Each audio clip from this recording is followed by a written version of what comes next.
Rain hammers against bulletproof glass. 73 floors above Manhattan as Alara Vance stares at two pink lines that will destroy everything she's built. 6 weeks pregnant. The father? Dominic Cade, her CEO, New York's most ruthless power broker, a man whose empire runs on secrets and blood money. For 3 years, she's been invisible, perfect, untouchable. One night shattered that. Now she's carrying his child, planning to vanish before dawn, until she realizes he already knows. And Dominic Cade doesn't lose what belongs to him, ever. Like this video, comment your city so I can see how far this story travels, and follow until the end. You won't regret it. The pregnancy test hits the marble counter with a plastic clatter that sounds too loud in the silence of Alara's bathroom. 2 pink lines, unmistakable, undeniable. She braces both hands against the sink, head bowed, breath coming in shallow pulls that don't quite fill her lungs. 6 weeks. She knows exactly when it happened. October 9th, the charity gala at the St. Regis. Champagne and dim lighting and Dominic Cade's hand on the small of her back, burning through silk like a brand. They'd slipped away during the auction, just 20 minutes in a private suite overlooking Central Park. 20 minutes that undid 3 years of professional discipline. Alara lifts her head, meets her own reflection in the mirror. She looks the same. Tailored white blouse buttoned to the throat, dark hair pulled back in a flawless twist. Neutral makeup that renders her forgettable, which is exactly the point. Executive secretaries aren't supposed to be memorable. They're supposed to be efficient, invisible, indispensable. She's been all three. Until now. Her phone buzzes on the counter. A text from Dominic's driver. En route, 15 minutes. Alara's stomach lurches. She grabs the test, wraps it in tissue, buries it at the bottom of the trash beneath crumpled paper towels and cotton rounds. Her hands shake. She forces them still. 3 deep breaths. Then she walks out of the bathroom like nothing happened.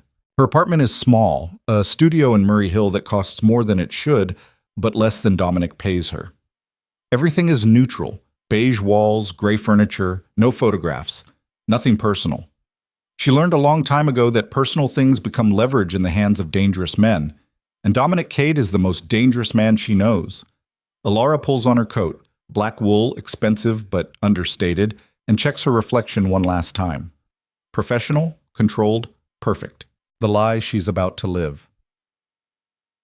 Bent. The town car is waiting when she steps onto the rain-slicked sidewalk. Malcolm, Dominic's driver for the past decade, nods at her through the window. She slides into the back seat. The interior smells like leather and expensive cologne. Dominic's scent, even when he's not here. Morning, Ms. Vance. Morning, Malcolm. He doesn't ask questions, never does. That's why Dominic keeps him. The drive to Mercer Tower takes 12 minutes through morning traffic. Alara uses every second to reconstruct her armor. By the time Malcolm pulls up to the private entrance, she's breathing normally again. The nausea has settled into a dull ache she can ignore. She steps out into cold November rain. The tower looms above her, 78 floors of glass and steel, Dominic's name etched in chrome above the entrance. Cade Global. Inside, security waves her through without scanning her bag. She's been doing this for 3 years. They know her face better than their own wives. The executive elevator is empty. Alara hits the button for the 77th floor and watches the numbers climb. Her reflection in the polished doors looks calm, competent, like a woman who has her life under control. The doors open directly into Dominic's suite. It's too early for the rest of the staff. The reception area is dark except for ambient city light filtering through floor-to-ceiling windows. Alara moves through the space on muscle memory, past the waiting area with its uncomfortable leather chairs designed to make visitors anxious, past the conference room where Dominic negotiates deals that reshape industries, into the inner sanctum. His office. The lights come on automatically when she enters. The space is massive, 2,500 square feet of minimalist power. A desk the size of a dining table. Black leather furniture arranged around a gas fireplace that's never been lit. Windows overlooking Manhattan like a kingdom laid out for inspection. Dominic isn't here yet. He won't be for another hour. Alara sets down her bag, powers up her computer, and begins the morning routine she's perfected over 3 years. Coffee. Black, no sugar, hot enough to burn. His schedule pulled up on the main monitor. Emails sorted by priority. Contract revisions flagged for review. Everything ready before he walks through the door. She's halfway through the second email when her stomach rebels. Alara barely makes it to the private bathroom before she's on her knees, retching into the toilet. Nothing comes up but bile and coffee. Her eyes water. Her throat burns. She grips the porcelain, gasping, and wonders how she's going to hide this. Rough night? Alara's blood turns to ice. She looks up. Dominic stands in the bathroom doorway, one hand braced against the frame, watching her with those unsettling gray eyes that miss nothing. He's dressed for the office, charcoal suit, white shirt open at the collar, no tie yet. His dark hair is still damp from the shower. He looks like he always does, controlled, alert, dangerous. Alara's voice comes out raw. She clears her throat, wipes her mouth with the back of her hand. I'm fine. Something I ate. Dominic doesn't move, just studies her with an intensity that makes her skin prickle. You're never sick. Everyone gets sick sometimes. Not you. He's right. In 3 years, she's never missed a day, never been late, never let personal weakness interfere with her job. Alara pushes to her feet, legs unsteady. She moves to the sink, rinses her mouth, avoids looking at him in the mirror. I'll be fine in a minute. Your 9 o'clock is... Canceled it. She freezes. What? Cleared my morning. Dominic steps into the bathroom. The space suddenly feels too small. We need to talk. Alara's heart slams against her ribs. She keeps her expression neutral, reaches for a paper towel with hands that want to shake. About? October 9th. The words land like a physical blow. Alara forces herself to meet his eyes. That was a mistake. Was it? Yes. Then why are you pregnant? The paper towel slips from her fingers. Dominic watches her reaction with clinical precision, the way he watches everything, cataloging data, calculating angles, assessing leverage. He doesn't look angry, doesn't look surprised. He looks like a man who already knows the answer and is waiting for her to catch up. I don't know what you're... Don't. His voice cuts through her denial like a blade. You're better than that. Alara's throat closes. She can't breathe, can't think. The bathroom walls press in around her. How? The word comes out barely a whisper. Dominic steps closer, not touching her, not yet, but close enough that she can feel the heat coming off him. You threw up twice last week. You've been drinking ginger tea instead of coffee. You left early on Tuesday, first time in 3 years. And yesterday, you spent 20 minutes researching obstetricians on your personal phone during lunch. Ice floods Alara's veins. You're having me followed. I'm paying attention. Dominic's expression doesn't change. There's a difference. That's surveillance. That's my job. I know everything that happens in my world. You think I wouldn't notice when the most competent person in it starts falling apart? Alara's hands curl into fists. I'm not falling apart. You're pregnant with my child and planning to disappear. That's the definition of falling apart. I never said, you don't have to. Dominic's voice drops lower, quieter, more dangerous. I know you, Alara, better than you think. You're already planning your exit. New city, new name, new life. Am I wrong? She says nothing, can't, because he's absolutely right. Dominic nods slowly like she's confirmed something. How far along? 6 weeks. Are you sure it's mine? The question should offend her, should make her angry. Instead, Alara almost laughs, bitter and sharp. Yes. How sure? Completely sure. Because there's no one else? He tilts his head slightly. Or because the timing matches? Both. Something shifts in Dominic's expression. Not softness, he's incapable of that, but the edge in his voice loses some of its blade. Good. Alara stares at him. Good? You're keeping it. It's not a question. Dominic doesn't ask questions when he already knows the answer. He states facts and watches people rearrange themselves around his reality. That's my decision, Alara says carefully. And you've already made it. Dominic steps back, giving her space to breathe. So let's stop pretending this is a negotiation. You're pregnant? It's mine. You're keeping it. The only question now is what happens next. Alara's nails bite into her palms. I resign. Effective immediately. I'll sign whatever NDA you want. You'll never hear from me again. No. That's not your choice. You're wrong. Dominic's voice hardens. You're carrying my child. That makes it absolutely my choice. You can't force me to. I'm not forcing anything. He cuts her off again, precise and cold. I'm telling you what's going to happen. You're going to move into the penthouse. You're going to have the best prenatal care money can buy. And you're going to stop running from something that's already happened. Alara's breath comes faster. You're insane. I'm realistic. You think you can disappear? Start over somewhere I can't find you? I built an empire on information, Alara. I know where you bank, where you shop, what medications you take, and which of your college roommates you still talk to on birthdays. You can't hide from me, so stop trying. The words should terrify her, should send her running. Instead, Alara feels something else, something darker and more complicated than fear.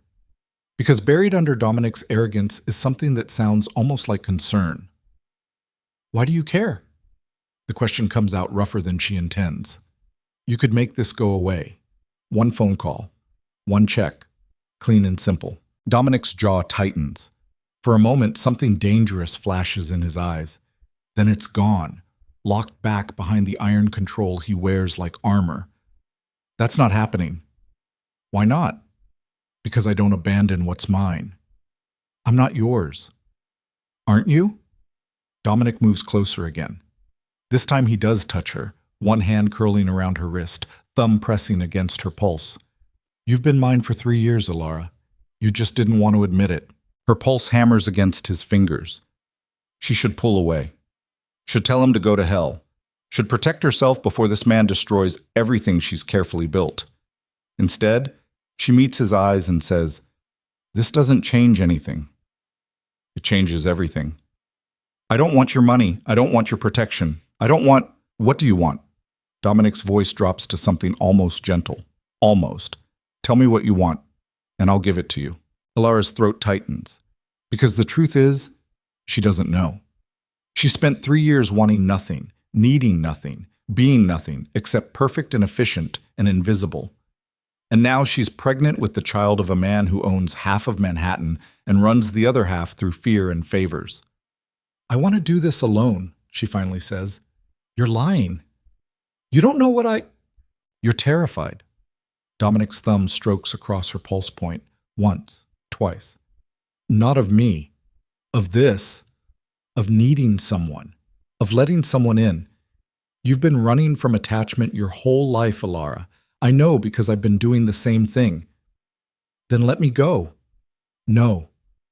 Dominic. I'm going to protect you. His voice hardens into something absolute. I'm going to protect our child. And I'm going to hunt down anyone who tries to use this against us. Starting with Victor Leclerc. Alara's blood goes cold. What does Victor have to do with this? He's been asking questions about you, about us, about October 9th. Dominic's expression turns lethal. Someone talked. Someone always talks. And Victor's been looking for leverage against me for months. Congratulations. You just became his primary target. The words hit like ice water.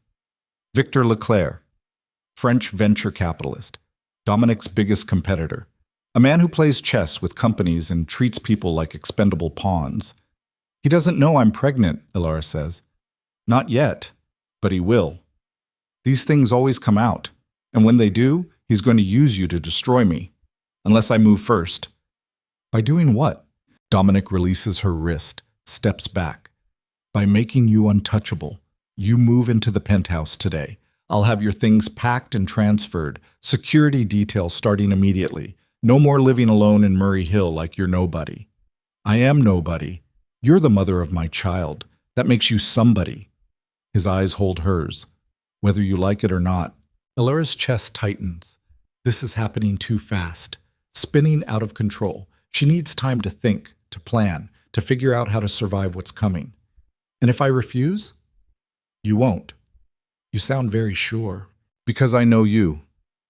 Dominic's voice softens just slightly. You're smart, Alara. Smarter than anyone gives you credit for. You know exactly how dangerous this situation is. You know what Victor will do if he finds out before we're ready. And you know that fighting me on this is a waste of energy we don't have. He's right. God help her. He's right. Elara closes her eyes, takes a breath, opens them again. One condition. Name it. This stays professional. We're not... She searches for the right word. We're not together. This is just logistics, protection, co-parenting. Dominic's mouth curves into something that's not quite a smile. If that's what you need to tell yourself. I'm serious. So am I. He reaches out, tucks a strand of hair behind her ear with unexpected gentleness. But we both know that ship sailed October 9th. Elara's skin burns where his fingers brushed. She hates that she feels it, hates that 3 years of discipline can't stop her body from responding to his touch. This is a mistake, she whispers. Probably. Dominic's hand drops. But it's ours. And I protect what's mine. Before Elara can respond, his phone buzzes. He glances at the screen, expression shifting to business mode so fast it gives her whiplash. Board meeting in 30 minutes. I need you there. Dominic, take 10 minutes. Pull yourself together. Then meet me in the conference room. He's already moving toward the door. And Elara, from now on, you don't go anywhere without security. That includes the bathroom. He's gone before she can argue. Elara stares at her reflection in the bathroom mirror. Her face is pale, her eyes too bright. She looks like a woman standing on the edge of a cliff, trying to decide whether to jump or let herself be pushed. She splashes cold water on her face, reapplies her lipstick, smooths her hair. The armor goes back on piece by piece until she looks like herself again. Professional. Controlled. Perfect. The lie she's going to keep telling until it becomes true. The board meeting is exactly as brutal as Elara expects. 12 men in expensive suits sitting around a table that costs more than most people make in a year, all of them watching Dominic like sharks circling wounded prey. They smell blood. The quarterly numbers are down 3%. Not catastrophic, but enough to make them nervous. Dominic stands at the head of the table, hands braced on the polished surface, and systematically dismantles every concern with facts and projections and the kind of cold logic that built his empire. Elara sits in her usual spot, back corner, tablet in hand, taking notes no one will read because Dominic's memory is better than any recording. She's supposed to be invisible, a piece of furniture, but today she feels every eye in the room slide over her like hands she can't shake off. They know something's different. They just don't know what. The merger with Castellan Industries, one of the board members, Gerald Briggs, old money and older grudges, says, "You're moving too fast. We need more time to... We need to move now or lose the opportunity." Dominic's voice cuts through the objection. Castellan's bleeding cash. 6 months from now, they'll be worthless. We acquire them now, strip the assets, absorb the profitable divisions, and walk away with 30% market share in renewable energy. And the jobs? Irrelevant. Briggs' face reddens. 1,200 people, Sut. We'll find new positions or won't. That's not our concern. Dominic straightens, adjusts his cufflinks. Our concern is shareholder value, which, last time I checked, is why you're all sitting in this room. Silence. Heavy and uncomfortable. Elara watches Dominic work the room with the precision of a surgeon. He's brilliant at this. Ruthless and brilliant and completely untouchable. Until Victor Leclerc's name comes up. Speaking of concerns, another board member, Sandra Cross, sharper than the rest, says carefully, there are rumors that Leclerc's positioning for a hostile takeover. Dominic doesn't react, doesn't even blink. Let him try. He's been acquiring shares quietly through shell companies. I'm aware. Are you also aware he's been meeting with our clients, planting doubts about our stability? I'm aware of everything Victor Leclerc does. Dominic's voice drops to something dangerous. And he should be aware that I don't respond well to threats. Cross leans forward. What are you planning? Nothing you need to worry about. Dominic, this meeting is over. He straightens, buttons his jacket. Sandra, I need the Castellan contracts finalized by end of week. Gerald, handle the press release about the renewable energy pivot. Everyone else, do your jobs and stop asking questions you don't want answered. The board members exchange glances. No one argues. They've learned not to. Elara watches them file out one by one, carrying their briefcases and their concerns and their barely concealed resentment. None of them like Dominic, but all of them need him. She starts to follow them out. Stay. Elara freezes, turns back. Dominic is still standing at the head of the table, watching her with an expression she can't read. Close the door. She does. The conference room suddenly feels very small. Dominic moves around the table toward her. Not fast, not aggressive, just steady and inevitable, like a storm rolling in. You're pale, he says. I'm fine. You're lying. He stops in front of her, close enough that she has to tilt her head back to meet his eyes. You need to eat something. I ate breakfast. You threw up breakfast. His hand comes up, fingers curling under her chin. When was the last time you kept food down? This morning? Before... She stops, swallows. Before you showed up. Dominic's thumb brushes her jawline. I'm having lunch sent up. You're going to eat it. I have work. I'm your work, and I'm telling you to eat. His voice softens slightly. Please. The please nearly breaks her. Elara pulls away before she does something stupid like lean into his touch. Fine, but then I need to go home. Pack. If I'm moving into the penthouse... Already done. She stares at him. What? I sent a team to your apartment this morning. Everything's being packed and transferred as we speak. Dominic checks his watch. Should be finished by 2. Elara's hands curl into fists. You had no right. I had every right. You're under my protection now. That means I make the decisions that keep you safe. You can't just... I can. I did. Get used to it. He moves past her toward the door. Lunch will be here in 10 minutes. Eat. Then we'll go to the penthouse together so you can see where you'll be living. Dominic? He stops, looks back at her. For a moment, something almost vulnerable crosses his face. Then it's gone. I'm not the enemy, Elara. I know it feels that way right now. But I'm on your side. I'm on our child's side. And I'm going to do whatever it takes to protect both of you, even if that means protecting you from yourself. Then he's gone.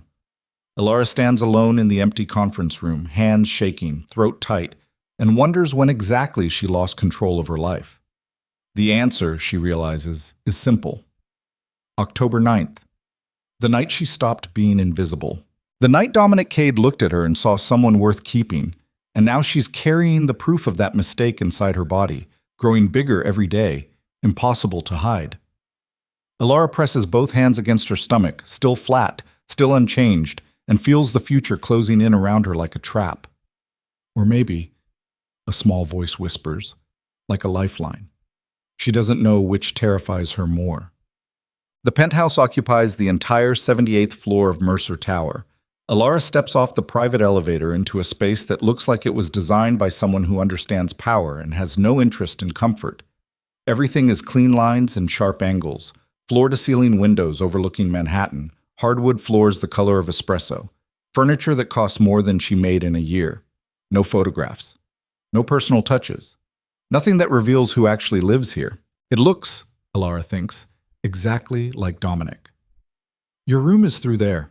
Dominic gestures toward a hallway. Master suite, private bathroom, walk-in closet. Your things should already be unpacked. Where will you sleep? Guest room. Unless you invite me to do otherwise. Heat floods Elara's face. That's not happening. We'll see. Dominic moves toward the kitchen, all granite and stainless steel, pristine and clearly unused. Are you hungry? You already forced me to eat lunch. That was 4 hours ago. Elara blinks, checks her phone. It's almost 6.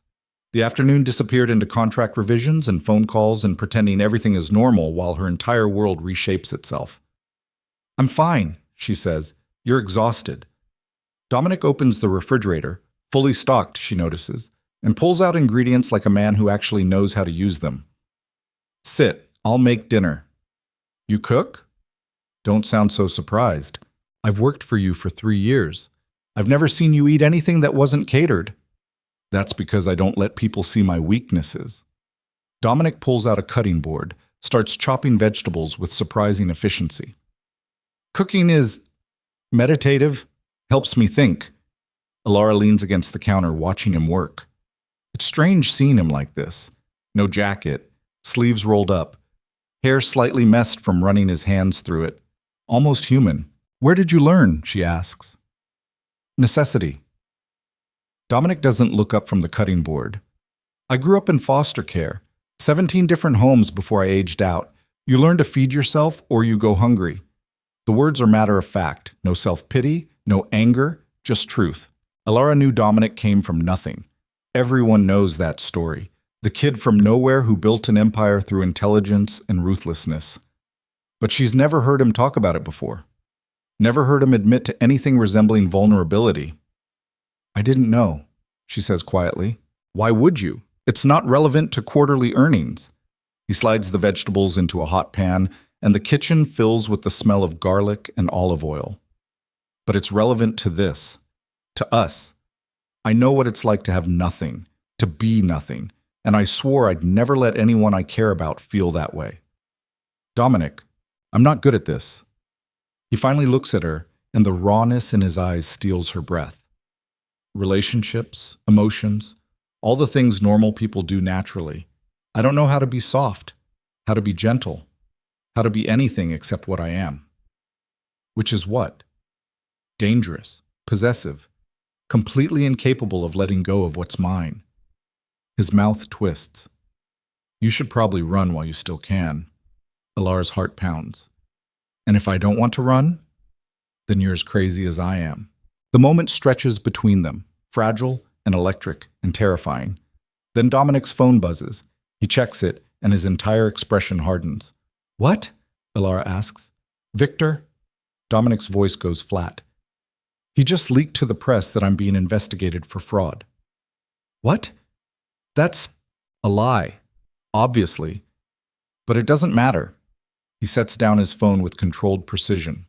By tomorrow morning, my name will be all over the financial news. Stock prices will drop. Clients will panic. And Victor will position himself as the stable alternative. Alara's stomach drops. Can you prove it's false? Eventually, but the damage will already be done. Dominic's jaw clenches. This is what I was afraid of. He's escalating, which means he knows something or suspects something. Either way, we're running out of time. What do we do? We? Dominic looks at her sharply. Yes, we. Alara straightens her spine. You said I'm in this now, so tell me what we do. Something shifts in Dominic's expression. Pride, maybe. Or respect. We fight back, he says quietly, but carefully. Victor's smart. He won't make this easy. How does he even know about October 9th? Someone talked. Someone in that hotel. Maybe the concierge. Maybe housekeeping. Doesn't matter. What matters is containing the damage before... He stops. Goes very still. Before what? Alara prompts. Dominic's eyes lock on hers. Before he finds out you're pregnant. The words hang in the air like a death sentence.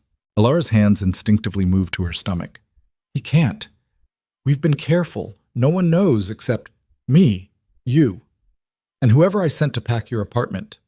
Dominic's expression turns murderous. Which means I have a leak in my security team. You don't know that. I know Victor. He doesn't move unless he has leverage. And right now, the only leverage worth using is you. Alara's breath comes faster.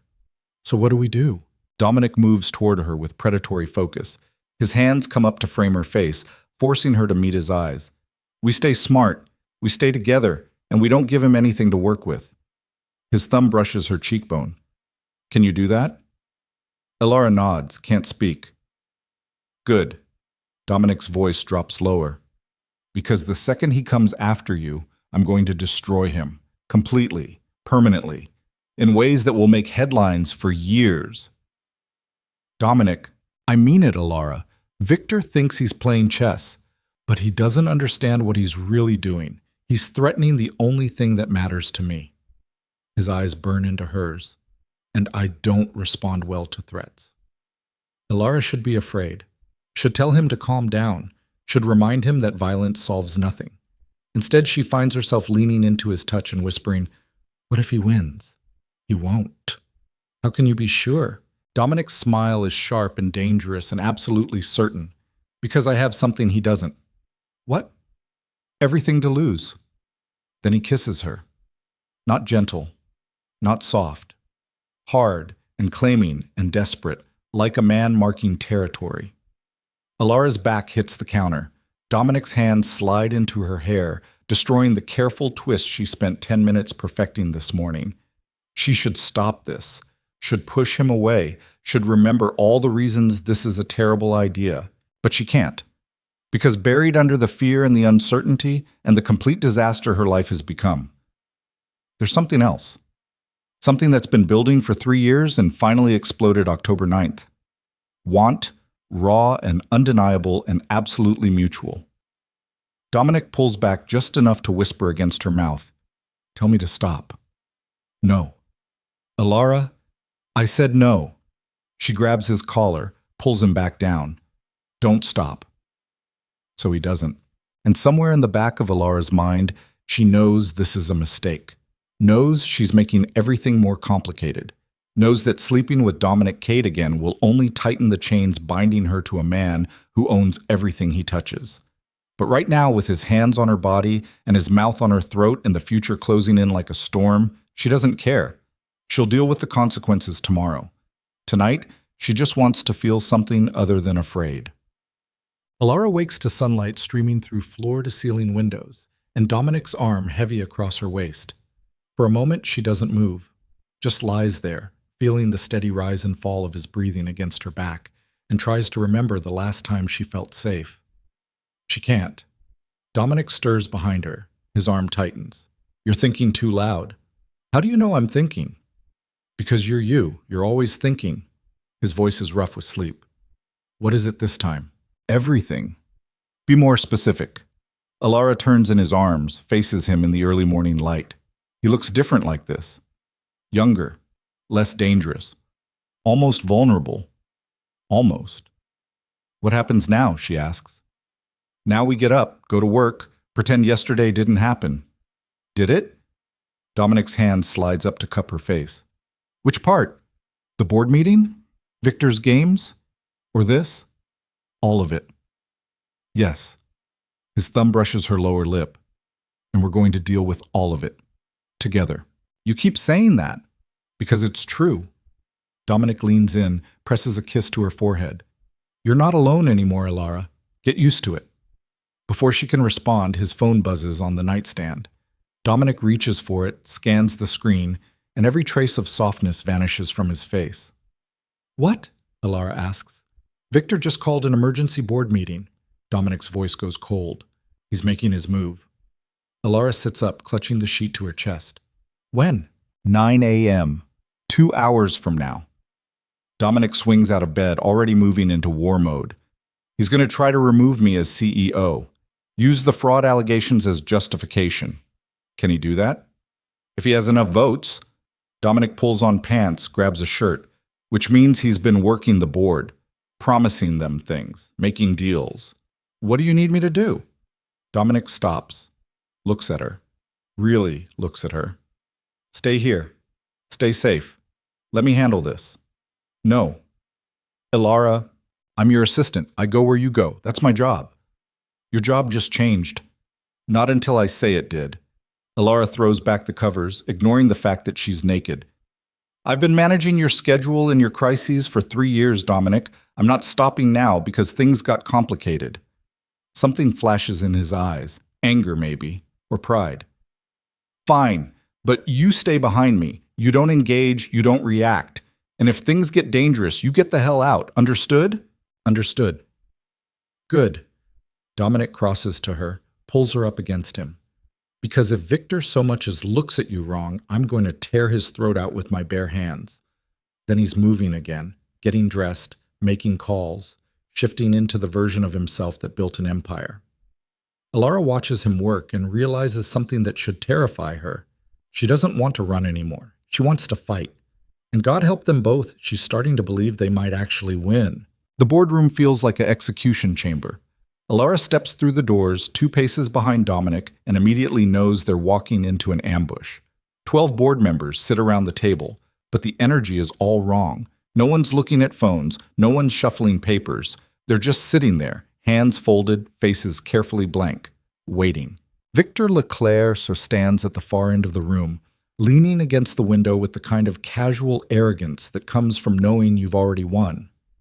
He's younger than Dominic, maybe 40, with silver threading through dark hair and the kind of symmetrical features that photograph well: custom suit, Swiss watch, French accent that makes everything sound cultured and reasonable. Alara hates him on sight. Dominic! Victor's smile doesn't reach his eyes. Thank you for joining us. I know this is unexpected. Cut the shit, Victor. Dominic moves to his usual spot at the head of the table, but doesn't sit. You called this meeting. Make your point. Always so direct. Victor pushes off the window, strolls toward the table with unhurried grace. Very well. I'll be equally direct. The board has concerns, serious concerns about your leadership and the direction of this company. Based on what? Lies you planted in the press? Based on facts. Victor pulls out a tablet, sets it on the table. Over the past 6 months, you've made increasingly erratic decisions. The Castellan merger, too aggressive. The renewable energy pivot, too hasty. And now these fraud allegations, which are completely fabricated. Are they? Victor tilts his head. Because the SEC seems to think otherwise. They've opened a formal investigation. Silence crashes through the room.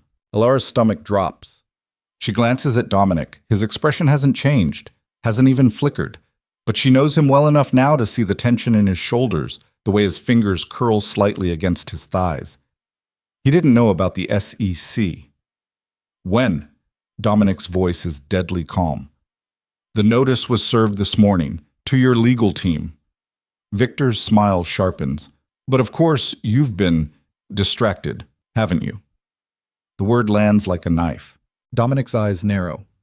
Meaning? Meaning you've been making personal decisions that affect this company. Decisions the board wasn't consulted on. Victor's gaze slides past Dominic to Alara. Decisions involving staff. Heat floods Alara's face. She keeps her expression neutral, but her heart slams against her ribs so hard she's sure everyone can hear it. Ms. Vance's employment is not up for discussion, Dominic says flatly. Isn't it? When the CEO is sleeping with his secretary, that becomes a liability, especially when, finish that sentence and I'll break your jaw. The threat hangs in the air like gunpowder. Victor just smiles wider. You see?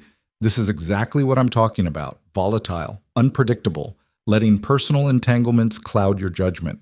I don't have entanglements. No? Then what do you call moving your assistant into your private residence?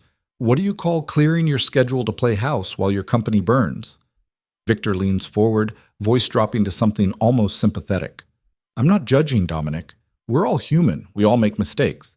But when those mistakes start costing shareholders money, the board has an obligation to intervene. Gerald Briggs clears his throat. Victor has a point. The optics alone. I don't give a damn about optics. Dominic's voice cuts like a blade. I give a damn about results. And my results speak for themselves. Revenue is up 40% year over year. We've absorbed 3 competitors. Our market share has doubled. So before you start talking about intervention, maybe look at what I've actually accomplished instead of what Victor's been whispering in your ear. Sandra Cross shifts in her seat. The SEC investigation is a fishing expedition. Victor knows it. You know it.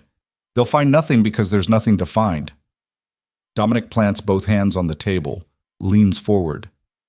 This is a distraction, a play to destabilize leadership during a critical quarter. And if you can't see that, then maybe you shouldn't be sitting at this table. Are you threatening us? Briggs's face reddens. I'm stating facts. Victor wants my position. He's been positioning for months. This is just his opening move. Dominic straightens. The question is whether you're stupid enough to help him. Victor laughs, light and genuinely amused. You always were good at offense, Dominic, but here's the problem. I don't need to attack you. You're destroying yourself. He picks up the tablet, swipes through screens. Over the past 3 years, you've alienated key clients, burned bridges with industry partners, made enemies of people who could have been allies. And now, with these fraud allegations and this situation with Ms. Vance, you've given them all the ammunition they need. What situation? Dominic's voice goes dangerously quiet. Oh, come now. Do you really think I don't have eyes everywhere? You've been protecting her like she's made of glass, moving her into your residence, canceling meetings, acting completely out of character. Victor's smile turned sharp. One has to wonder why. Alara's blood turns to ice. He knows, or he suspects, which is almost worse. Dominic doesn't move, doesn't react, just stares at Victor with the kind of cold focus that precedes violence. You're reaching. Am I? Then let's make this simple. Victor sets down the tablet. The board wants accountability, transparency, proof that you're making decisions based on company interests, not personal ones. So here's my proposal. Ms. Vance takes a leave of absence, effective immediately. You submit to a full audit of all recent acquisitions, and we table the Castellan merger until the SEC investigation concludes. Absolutely not.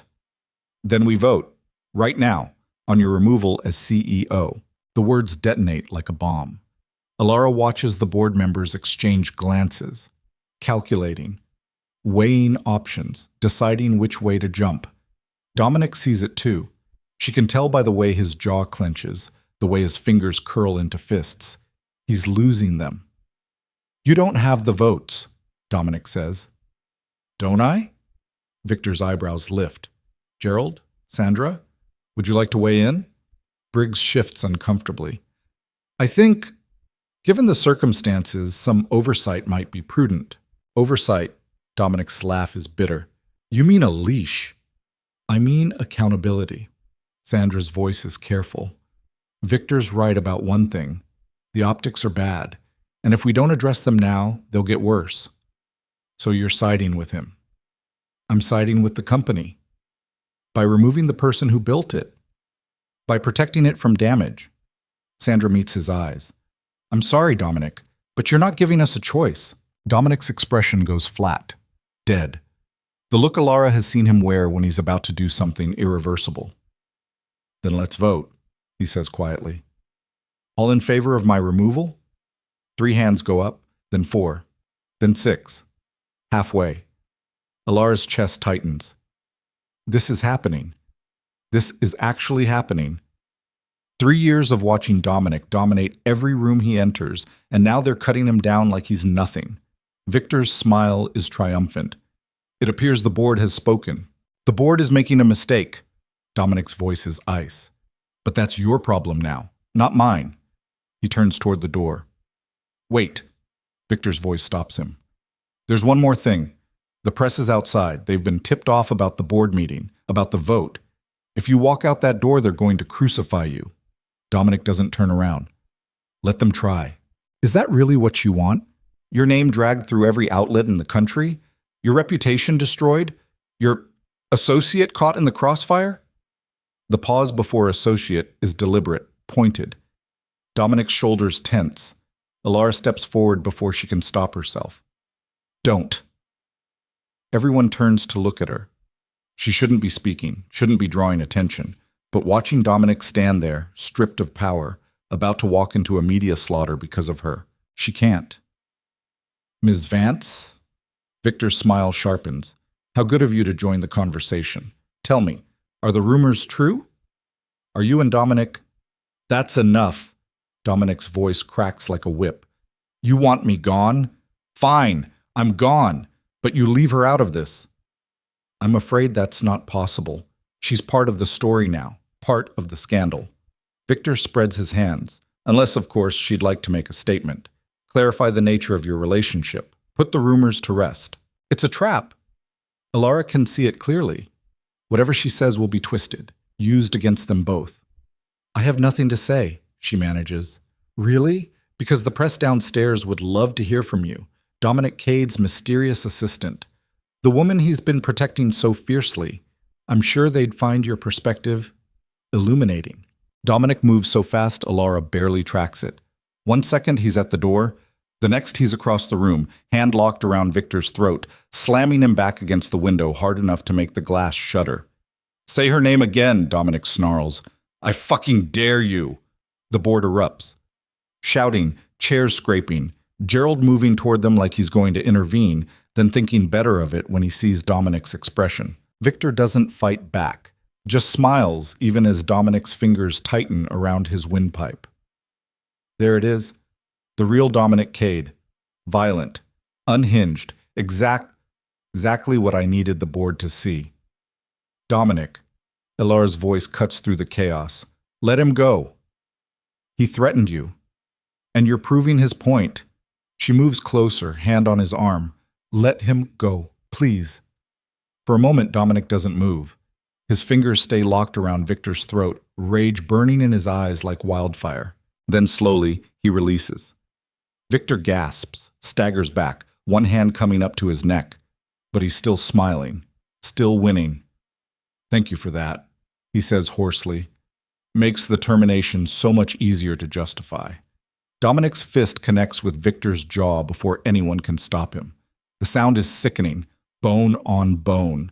Victor goes down hard, blood streaming from his split lip. The board scatters. Someone's shouting about security. Sandra has her phone out, probably calling the police. And Dominic just stands there, breathing hard, knuckles bleeding, looking at Victor like he wants to finish the job. Dominic! Elara grabs his arm. We need to go. Now! He doesn't move. Dominic! Finally, his eyes focus on her. Something in them shifts, softens just slightly. Okay, he says quietly. Okay. They're halfway to the door when Victor's voice stops them one last time. Congratulations, Miss Vance. Elara freezes. For what? Dominic asks, voice deadly. Victor pushes himself up on one elbow, still smiling through blood. For the pregnancy. I hear 6 weeks is quite early. Must be terrifying not knowing if it'll stick. The world stops. Elara can't breathe, can't move, can't do anything except stand there while her worst nightmare materializes in front of 12 board members and the man who just destroyed Dominic's career. He knows, Victor knows, and now everyone else will too. Dominic's hand tightens on her arm. Not painful. Grounding. How long have you known? Does it matter? Victor wipes blood from his mouth. The point is I know, and soon everyone will know. Dominic Cade, the great titan of industry brought down by his pregnant secretary. It's almost poetic. You leak this, and I'll destroy you. With what? You have no power here anymore, no position, no protection. Victor's eyes gleam. Face it, Dominic. You've already lost. The only question now is how much damage you're willing to let her take when everything comes out. Dominic lunges forward. Elara throws herself between them. Stop. Just stop. Her hands press against Dominic's chest. She can feel his heart slamming, rage vibrating through every muscle. He could push her aside easily, could finish what he started. Instead, he stops. He's going to destroy you, Dominic says quietly, looking at her, not Victor. Everything you've built, everything you are, he's going to tear it all down and there's nothing I can do to stop it. Then we deal with it together. Elara's voice shakes. Like you said, together. For a long moment, Dominic just stares at her. Then his hand comes up, cups her face with unexpected gentleness. I'm sorry, he whispers.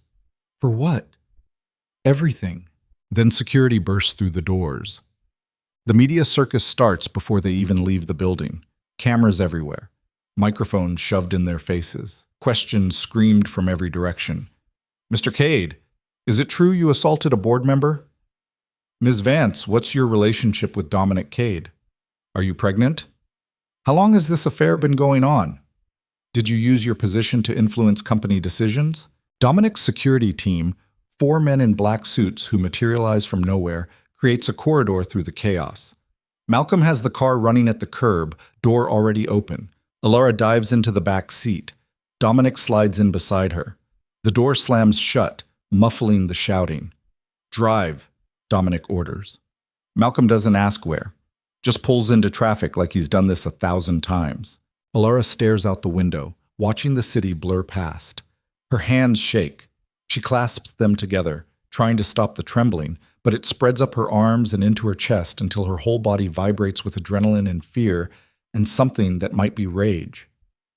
How did he find out? Her voice sounds distant. Someone else's voice. Someone talked. Dominic's jaw clenches. Someone in my organization. Someone I trusted. Who? I don't know yet, but I'll find them. Elara turns to look at him. Really look at him. His knuckles are still bleeding. His collar is askew. There's a wild, dangerous energy coming off him in waves that makes her think of caged animals. You hit him, she says. I should have killed him. Dominic, I'm serious. I should have broken his neck when I had the chance. Now he's going to use you, use our child, turn this into the kind of scandal that ruins lives. His hands curl into fists, and I can't stop it. So we fight back. With what? I just lost my position, my credibility. By tomorrow morning, I'll be a cautionary tale. Dominic's laugh is bitter. The CEO who destroyed his empire over a woman. The words hit harder than they should. Elara's throat tightens. Is that what you think? That I destroyed you? No, I think I destroyed myself the moment I touched you. Dominic turns to face her. But I'd do it again. That's the problem. I'd burn my entire empire down before I'd let you go. That's insane. Probably. His hand finds hers, fingers lacing through. But I told you I don't know how to do this the normal way. I only know how to hold on until my knuckles bleed. Elara looks down at their joined hands. His knuckles are literally bleeding, red seeping through split skin. She should pull away, should create distance, should protect herself before this man drags her down with him. Instead, she squeezes tighter. Where are we going? She asks. The penthouse. I need to make calls, figure out who leaked, start damage control before what? Before the entire world knows I'm pregnant with your child? Elara's voice cracks. It's too late, Dominic. Victor's going to leak it. Probably already has. By tonight, every media outlet in the country will be running stories about us. Let them. Let them? Do you understand what this means? For me? My career is over. My reputation is destroyed. And our child... Her hand moves instinctively to her stomach. Our child is going to grow up with this hanging over them. The scandal baby. The mistake that brought down an empire. Don't. Dominic's voice turns sharp. Don't call our child a mistake. Then what is it? A blessing? A gift? Elara pulls her hand free. Because from where I'm sitting, it looks like the worst decision either of us ever made. The words hang between them, cruel and true and impossible to take back. Dominic's expression goes cold, closed, the shutters slamming down behind his eyes. Is that really what you think? He asked quietly. I don't know what I think anymore. Everything's happening too fast, too much. I can't... Elara presses both hands against her temples. I can't breathe. Then breathe, right now, with me. Dominic's hand comes to rest on her knee. In, hold, out. Come on. She tries. Gulps air that doesn't reach her lungs. Her vision blurs at the edges. The car feels too small, too hot. Panic claws up her throat. Malcolm, pull over, Dominic orders. Sir, we're in the middle of... Pull over. Now. The car swerves to the curb. Horns blare. Dominic already has the door open, pulling Elara out onto the sidewalk. Cold November air hits her face. She gasps, doubles over, hands on her knees. People stare. Of course they stare. This is Manhattan. Everyone has a phone. By tonight, there will be photos of her having a breakdown on Fifth Avenue. She doesn't care. Breathe, Dominic says again, his hand on her back, steady and warm. You're okay. You're safe. Just breathe. Slowly, the world comes back into focus. The panic recedes. Elara straightens, wiping her eyes, and realizes she's crying. I'm sorry, she whispers. Don't apologize. You're allowed to fall apart. You're not. I'm not pregnant. I'm not the one being hunted. Dominic's jaw clenches. I'm just the bastard who put you in this position. Elara looks at him, really looks at him, and sees past the armor to the guilt underneath. He thinks this is his fault. All of it, the scandal, the pregnancy, the media circus closing in around them. Maybe it is, but it's hers too. I could have said no, she says quietly. October 9th. I could have walked away, but I didn't, because I didn't give you a choice. You gave me a choice. I made it. Elara straightens her spine. And I'm making another one right now. I'm not running. I'm not hiding. And I'm sure as hell not letting Victor Leclerc turn me into a victim. Something shifts in Dominic's expression. Pride, maybe? Or hope? What are you saying? I'm saying we fight. We tell our story before he can twist it. We control the narrative instead of letting it control us. That's a risk. Once we go public, there's no taking it back. There's no taking it back anyway. Victor made sure of that. Alara meets his eyes. So we might as well own it. Dominic studies her for a long moment. Then he nods slowly. Okay. We do it your way, but we do it smart, coordinated. We pick the outlet. We control the interview. And we make damn sure Victor regrets ever coming after us. How? By giving him exactly what he wants. A scandal. A story. Something so big it buries everything else. Dominic's smile is sharp and dangerous. And while everyone's watching us, I'm going to dismantle his empire piece by piece. Before Alara can respond, Dominic's phone buzzes. He checks it, and his entire expression darkens. What now? Victor just released a statement to the press. Dominic's voice is flat. He's calling our child a fraud, saying you're lying about the pregnancy to extort money from me. The words hit like ice water. Alara's hands curl into fists. He can't. He can. And he did. Dominic shows her the screen. There it is. Victor's statement. All polished corporate speak hiding absolute venom. Recent allegations regarding Mr. Cade's personal life are deeply concerning. While I cannot speak to the veracity of Ms. Vance's claims, I believe the board and shareholders deserve full transparency regarding any potential conflicts of interest or attempts at financial manipulation. Financial manipulation, Alara repeats numbly. He's saying I'm blackmailing you. He's saying whatever he thinks will destroy your credibility. Dominic's fingers tighten around the phone. But here's what he doesn't understand. He just made this personal. And when I make things personal, I don't stop until there's nothing left. Dominic, I'm going to ruin him, Alara. Completely. Permanently. I'm going to take everything he has and burn it to ash. His eyes burn with cold fury. And then I'm going to make sure everyone knows exactly what he did to you. To us. That won't fix this. No. But it'll feel good. Alara should tell him to stop. Should remind him that revenge solves nothing. Should be the voice of reason. But she can't, because part of her, a dark, angry part she didn't know existed, wants to watch Victor burn. What do you need me to do? She asks. Dominic's expression softens slightly. Stay safe. Let me handle this. No. Alara, I said no. I'm done being protected. I'm done hiding. She steps closer into his space. You want to fight Victor? Then we fight together, as equals. Not as CEO and secretary, not as protector and victim, as partners. Dominic stares at her. Something shifts in his eyes, something that looks almost like respect. Partners, he repeats. Yes. You understand what that means? The risks? The danger? I understand that I'm already in danger. Victor made sure of that, so I might as well be dangerous back. A slow smile spreads across Dominic's face, sharp and predatory, and absolutely genuine. All right then, partner, let's go to war.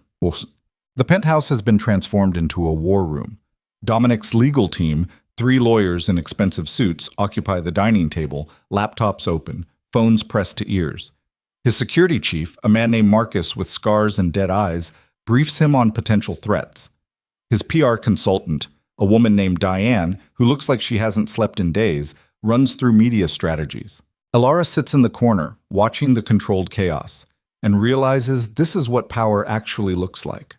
Not boardrooms or corner offices, but this, people moving at your command, resources deployed with a single word, the machinery of influence grinding into motion. We need to get ahead of the pregnancy story, Diane is saying. If we wait, Victor controls the narrative. But if we announce it ourselves, carefully, strategically, we take away his leverage. How? Dominic asks. Exclusive interview, major outlet, you and Ms. Vance together. Confirm the relationship, confirm the pregnancy. Frame it as a love story instead of a scandal. Alara's stomach clenches. A love story. Diane looks at her directly for the first time. Unless you have a better angle, I have the truth. The truth is malleable, Ms. Vance. What matters is how we present it. Diane pulls up something on her tablet. Right now, the story is, Powerful CEO exploits vulnerable employee. We need to change that. Make it two people who fell in love despite the circumstances. Even if that's not what happened? Did you fall in love? Diane's eyes are sharp, assessing. Alara glances at Dominic. He's watching her, waiting. I don't know, she says honestly. Then figure it out. Because if you two can't sell this as real, the public will tear you apart. Diane sets down the tablet. Victor's already planting doubts, calling the pregnancy fake, calling you a gold digger. We need to counter that with something authentic, something people will believe. The truth, Alara repeats, which is that we made a mistake, that we're dealing with the consequences, that we're trying to do the right thing for our child. Diane considers this. That could work. Humanizes you both. Shows accountability. But we need more. We need emotion, connection, something that makes people root for you instead of against you. I'm not performing for the cameras, Alara says flatly. Then you'll lose. Diane's voice is matter of fact. Victor's already won the business fight. Dominic's out as CEO. His reputation is damaged. The only battle left is public opinion. And right now, public opinion thinks you're a scheming secretary who got pregnant to trap a billionaire. The words land like slaps. Alara's hands curl into fists. That's not... I know, but that's the story Victor's selling, and unless we give them a better one, that's what sticks. Diane leans forward. So I'll ask again, what's your story? What do you want people to believe? Alara looks at Dominic. He's still watching her, still waiting. The truth, she says quietly, that I loved him, that I tried not to, that I failed. Silence falls across the room. Dominic's expression shifts. Something raw and unguarded flashes across his face before he locks it down. When? He asks. When what? When did you fall in love with me? Alara's throat tightens. Does it matter? Yes. She looks away, can't hold his gaze. I don't know, somewhere between the first day and the last 3 years. It doesn't matter. What matters is, it matters to me. Alara forces herself to meet his eyes. Why? Because I need to know if I'm the only one who's been fighting this for 3 years. Or if you felt it too. The room has gone completely silent. Lawyers pretending to work. Security studying phones. Diane watching them both like they're a particularly interesting experiment. I felt it, Alara whispers. God help me. I felt it. Dominic crosses the room in 3 strides. His hands frame her face. Then why didn't you say something? Because you're Dominic Cade. You don't fall in love, you acquire. You control, you own. Her voice cracks. And I didn't want to be owned. Is that what you think I'd do? Own you? Isn't it? Dominic's thumb brushes her cheekbone. I don't know how to be soft, Alara. I don't know how to be gentle. But I know how to protect what matters. And you matter. You've always mattered. Since when? Since the first day. You walked into my office with that ridiculous resume and looked me in the eye like I didn't terrify you.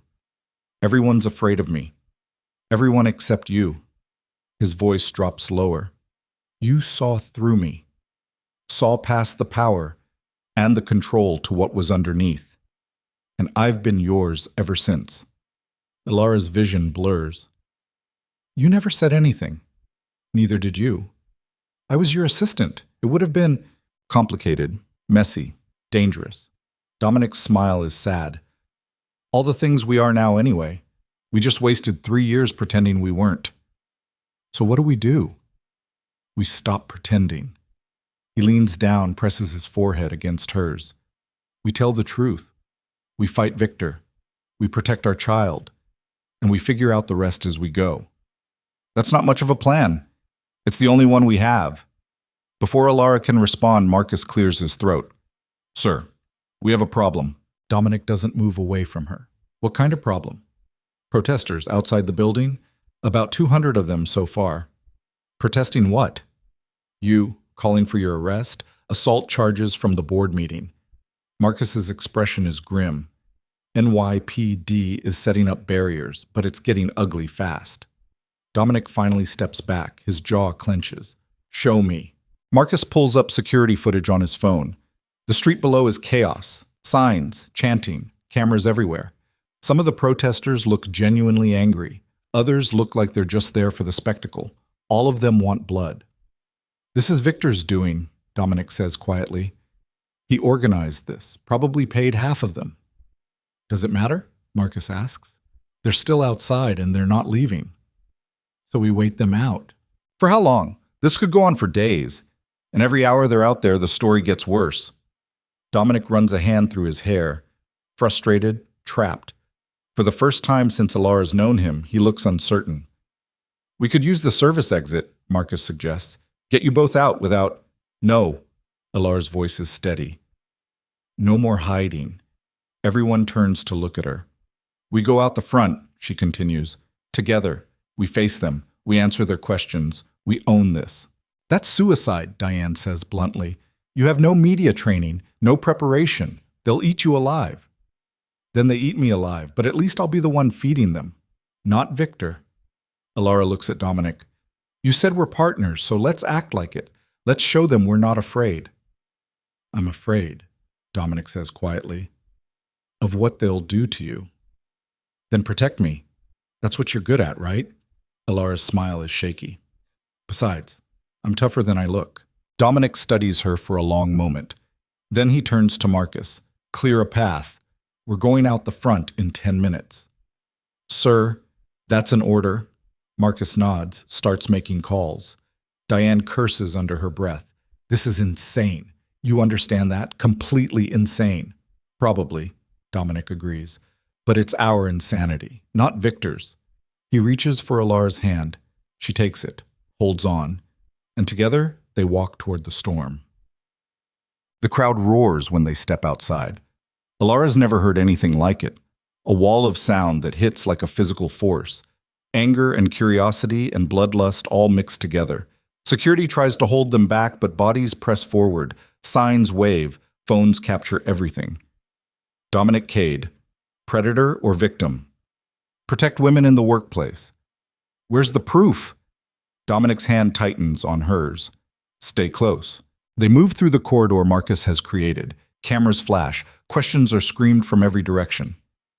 Mr. Cade, did you assault Victor Leclerc? Miss Vance, are you really pregnant? Is this a publicity stunt? Did he force you? That last question makes Alara's stomach turn. She stops walking, turns toward the crowd. Dominic tries to pull her forward, but she resists. I need to say something, she tells him. Alara, please. He hesitates, then nods. Alara faces the cameras, the microphones, the angry faces demanding answers. My name is Alara Vance, she says. Her voice shakes, but carries. I've been Dominic Cade's executive assistant for 3 years. And yes, I'm pregnant with his child. The crowd erupts, questions explode. Cameras surge forward. Alara holds up one hand. Somehow, miraculously, they quiet slightly. I'm not here to defend him. I'm not here to attack anyone. I'm here to tell you the truth. She takes a breath. Dominic and I had a relationship. It was consensual. It was complicated. And yes, it was probably a mistake, but it was ours. And our child, her hand moves to her stomach. Our child is not a scandal, not a fraud, not a weapon, just a baby who deserves better than to be born into this circus. Silence, brief but absolute. Then someone shouts, Did he coerce you? No. Did he use his position to manipulate you? No. Then why now? Why come forward? Alara looks at the reporter who asked. A woman, young, hungry for a story. Because Victor Leclerc is using my pregnancy as a weapon to destroy a man who refused to be controlled, and I'm tired of being used. Alara's voice strengthens. You want a villain? Fine. But make sure you're blaming the right person. More questions, more shouting. But Alara's done. She turns back to Dominic. Okay, now I'm ready to go. His eyes are burning, proud and fierce, and something else she can't name. You're incredible, he murmurs. I'm terrified. That too. They make it to the car. Malcolm has it running. The doors close. The crowd fades behind tinted glass. Alara collapses back against the seat. Her whole body shakes. That was stupid, she whispers. That was brave. Same thing. Dominic's hand finds hers again. You just declared war on national television. I know. Victor's going to come after you even harder now. I know. And there's no going back. I know. Alara turns to look at him. But I meant what I said. I'm done being used, done hiding. If we're going to burn, we might as well burn bright. Dominic's smile is sharp and dangerous and absolutely genuine. Then let's burn everything. The penthouse is quiet when they return. Too quiet. Dominic immediately tenses. Where's security? No answer. They move through the space cautiously. Nothing looks disturbed, nothing obviously wrong, but the feeling is wrong. The air feels wrong. Then Alara sees it. A single white envelope on the dining table. Her name written across the front in elegant script. Don't touch it, Dominic orders. Too late. Alara's already picked it up, already opened it. Inside is a single piece of paper, no letterhead, no signature, just 5 words typed in the center. How's the baby's heartbeat? Alara's blood turns to ice. What does that mean? She whispers. Dominic takes the note from her shaking hands, reads it. His expression goes absolutely murderous. It means Victor knows you haven't had a prenatal check yet, which means someone's been watching, someone close enough to know my medical history, or lack of it. Marcus! Dominic's shout echoes through the empty penthouse. No response. Where the hell is everyone? Alara's phone buzzes. Unknown number. She answers without thinking. Hello? Ms. Vance, Victor's voice, smooth and cultured and absolutely venomous. I hope you enjoyed your little performance today.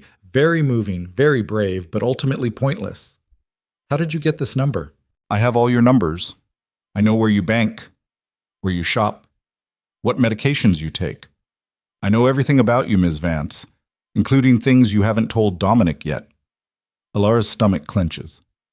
What things? Your mother, the cancer, the medical bills you've been hiding for 2 years. Victor's voice is almost sympathetic. Must be difficult. Supporting her treatment on an assistant's salary, even a very generous one. The world tilts. Alara sits down hard. Can't breathe, can't think. Her mother. Victor knows about her mother. What do you want? She manages. Simple. A press conference, tomorrow. You admit the pregnancy is fake. You apologize for the disruption. You resign. And I make sure your mother's treatment continues. Best oncologists money can buy, fully paid. And if I refuse, then I leak her medical records. Show the world how desperate you were, how you seduced Dominic specifically to secure money for her treatment, how you got pregnant on purpose to trap him. Victor pauses. Your choice, Ms. Vance, your mother's life, or your pride. The line goes dead. Alara sits there, phone pressed to her ear, world crumbling around her. Dominic's crouched in front of her. What did he say? She can't answer, can't form words. Alara, what did Victor say? Finally, she meets his eyes. He knows about my mother, she whispers, and he's going to use her to destroy me unless I do exactly what he says. Dominic's expression goes absolutely cold, the kind of cold that precedes violence. Tell me everything, he says quietly. So she does. And with every word, Alara watches something shift in Dominic's eyes, something dark and dangerous and completely unstoppable. When she finishes, he stands, walks to the window, stares out at the city. I'm going to kill him, he says, voice flat, factual. I'm actually going to kill Victor Leclerc.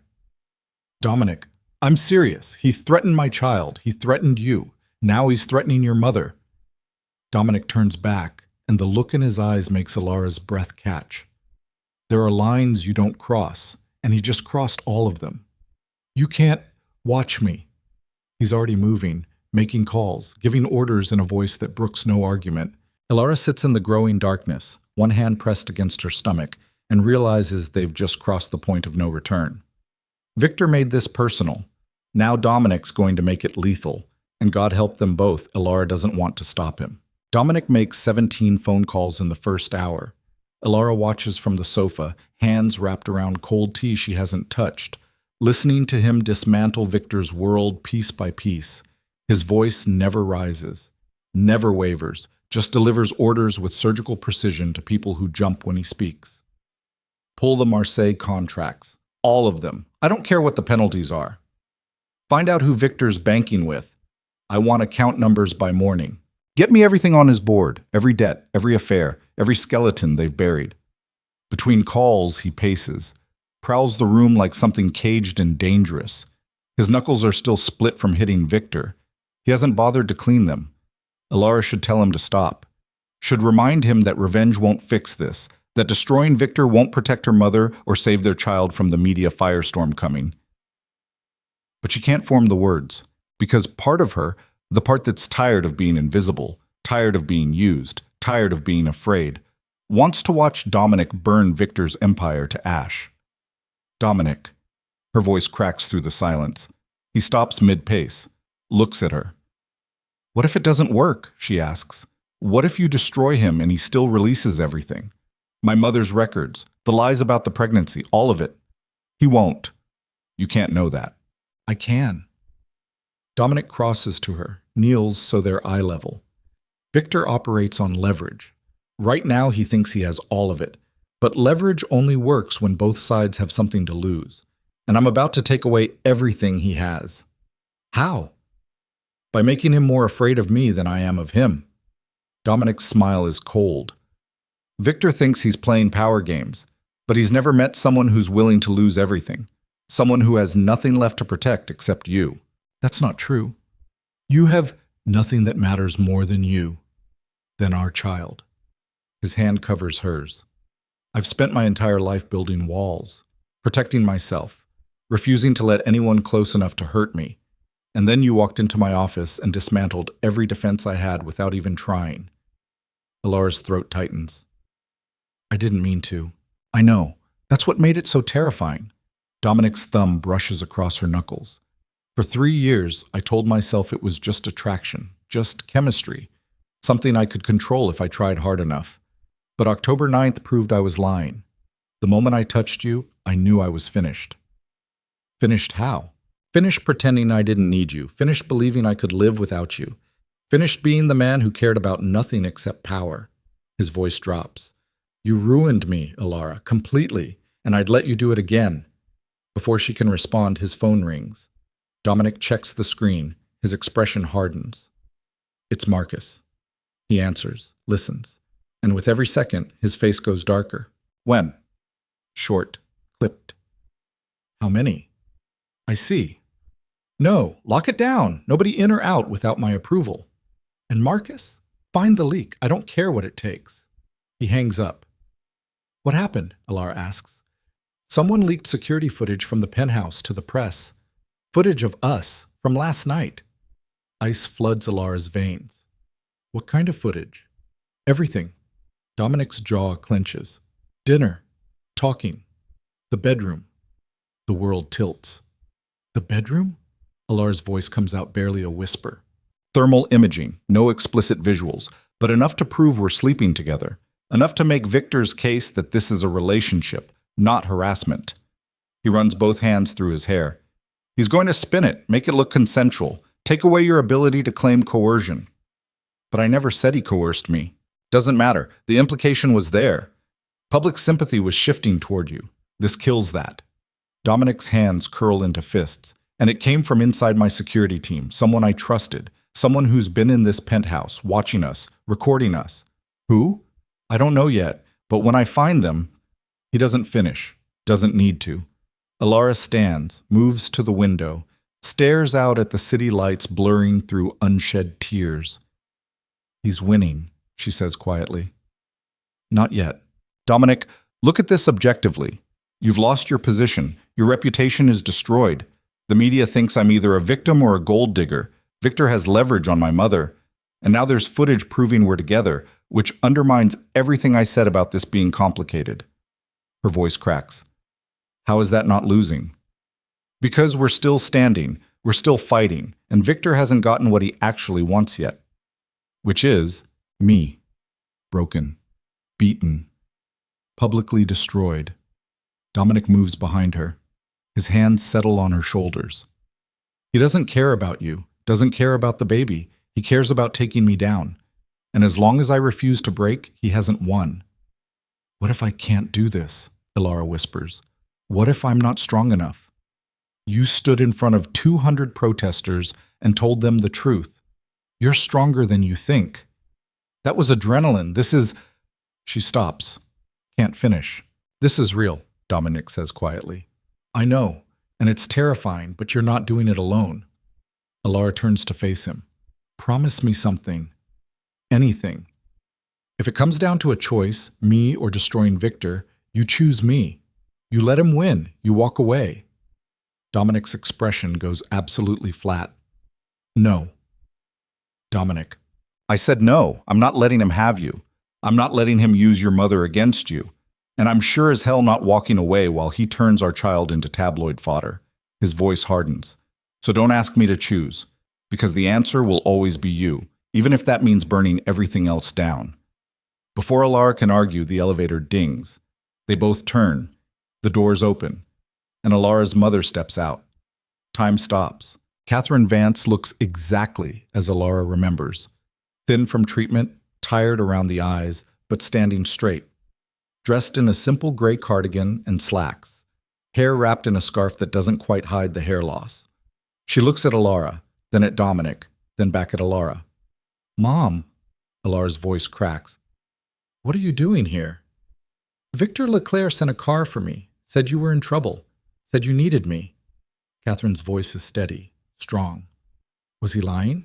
Ilara can't form words, can't process this. Her mother wasn't supposed to be here, wasn't supposed to know about any of this. Dominic steps forward. Mrs. Vance, I know who you are, Mr. Cade. I've seen the news. Catherine's eyes are sharp, assessing. And I've seen the footage of you two. Ilara's stomach drops. Mom, I can explain. Are you pregnant? Silence. Ilara nods. Can't speak.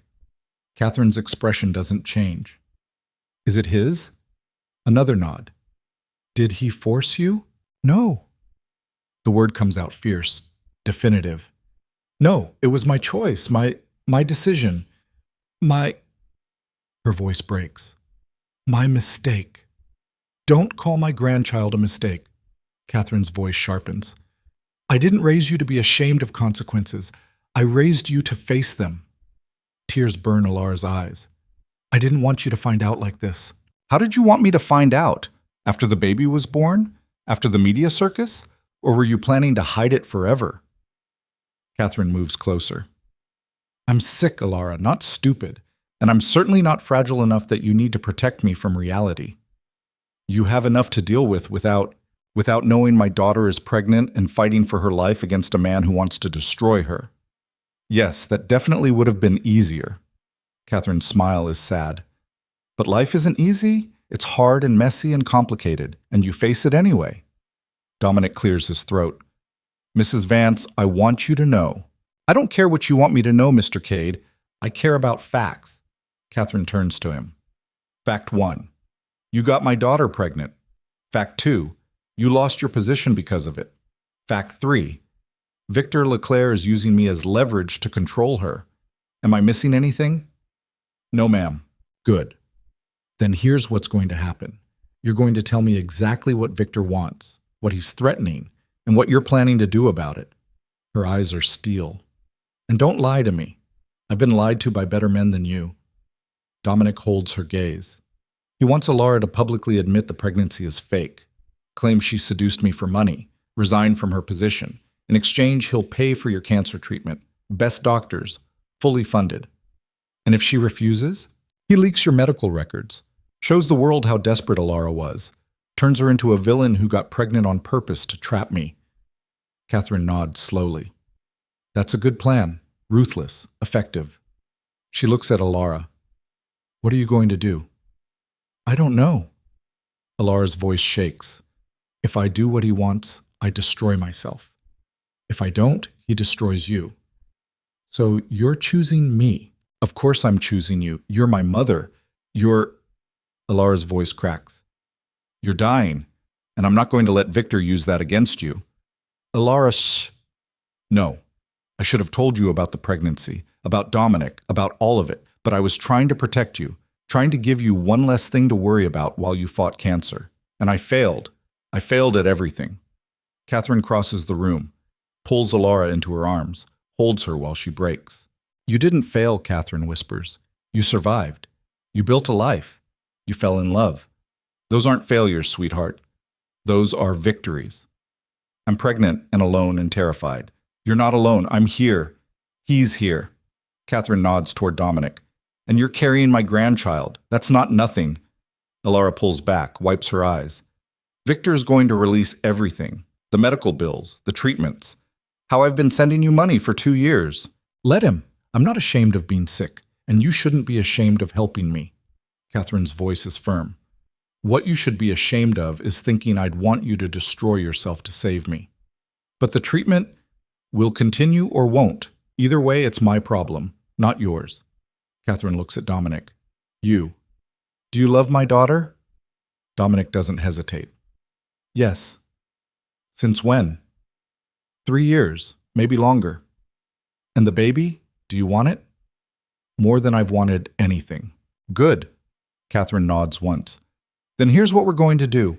Alara is going to tell Victor to go to hell. You're going to destroy him. And I'm going to go on television and tell the world exactly who Victor Leclerc is and what he tried to do to my family. Alara stares at her mother. You can't. I can, and I will. Catherine's smile is sharp. I'm dying anyway, Alara. Cancer is going to kill me whether Victor pays for treatment or not, so I might as well go out fighting. Mom, no arguments. This is happening.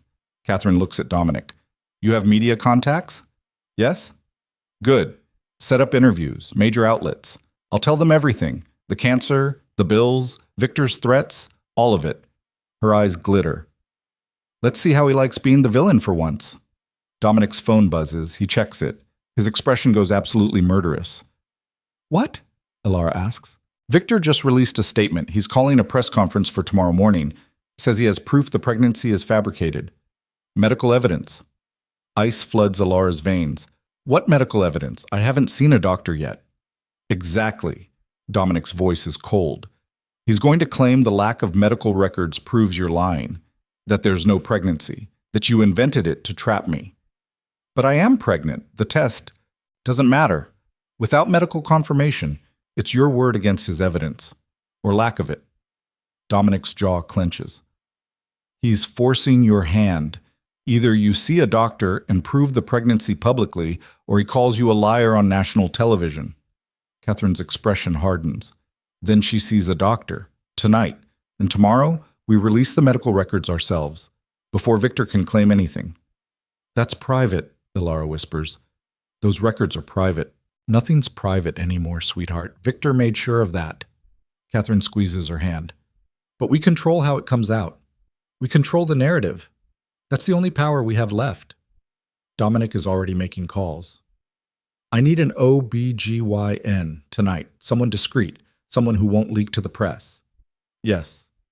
The penthouse. 1 hour. He hangs up, looks at Alara. Dr. Sarah Chen. Best in the city. I've used her for executive medical before. She's trustworthy. How do you know? Because I know where all her secrets are buried. She won't betray us. The word should be threatening, should make Alara uncomfortable. Instead, she just nods. Because at this point, leverage is the only currency that matters. Catherine looks between them. This is your life now? Threats and leverage and fighting battles on national television? Yes, Dominic says simply. And you think that's a good environment to raise a child? I think it's the environment we have. And I'm going to make damn sure our child is protected in it. Catherine studies him for a long moment. Then she nods. All right, then let's get to work. Dr. Chen arrives exactly 1 hour later. She's younger than Alara expected, maybe 40, with sharp features and efficient movements. She sets up portable equipment in the master bedroom without comment, doesn't ask questions, doesn't judge, just works. Lie back, she instructs. This will be cold. Alara does. The gel hits her stomach. The transducer presses down. And suddenly, there's sound.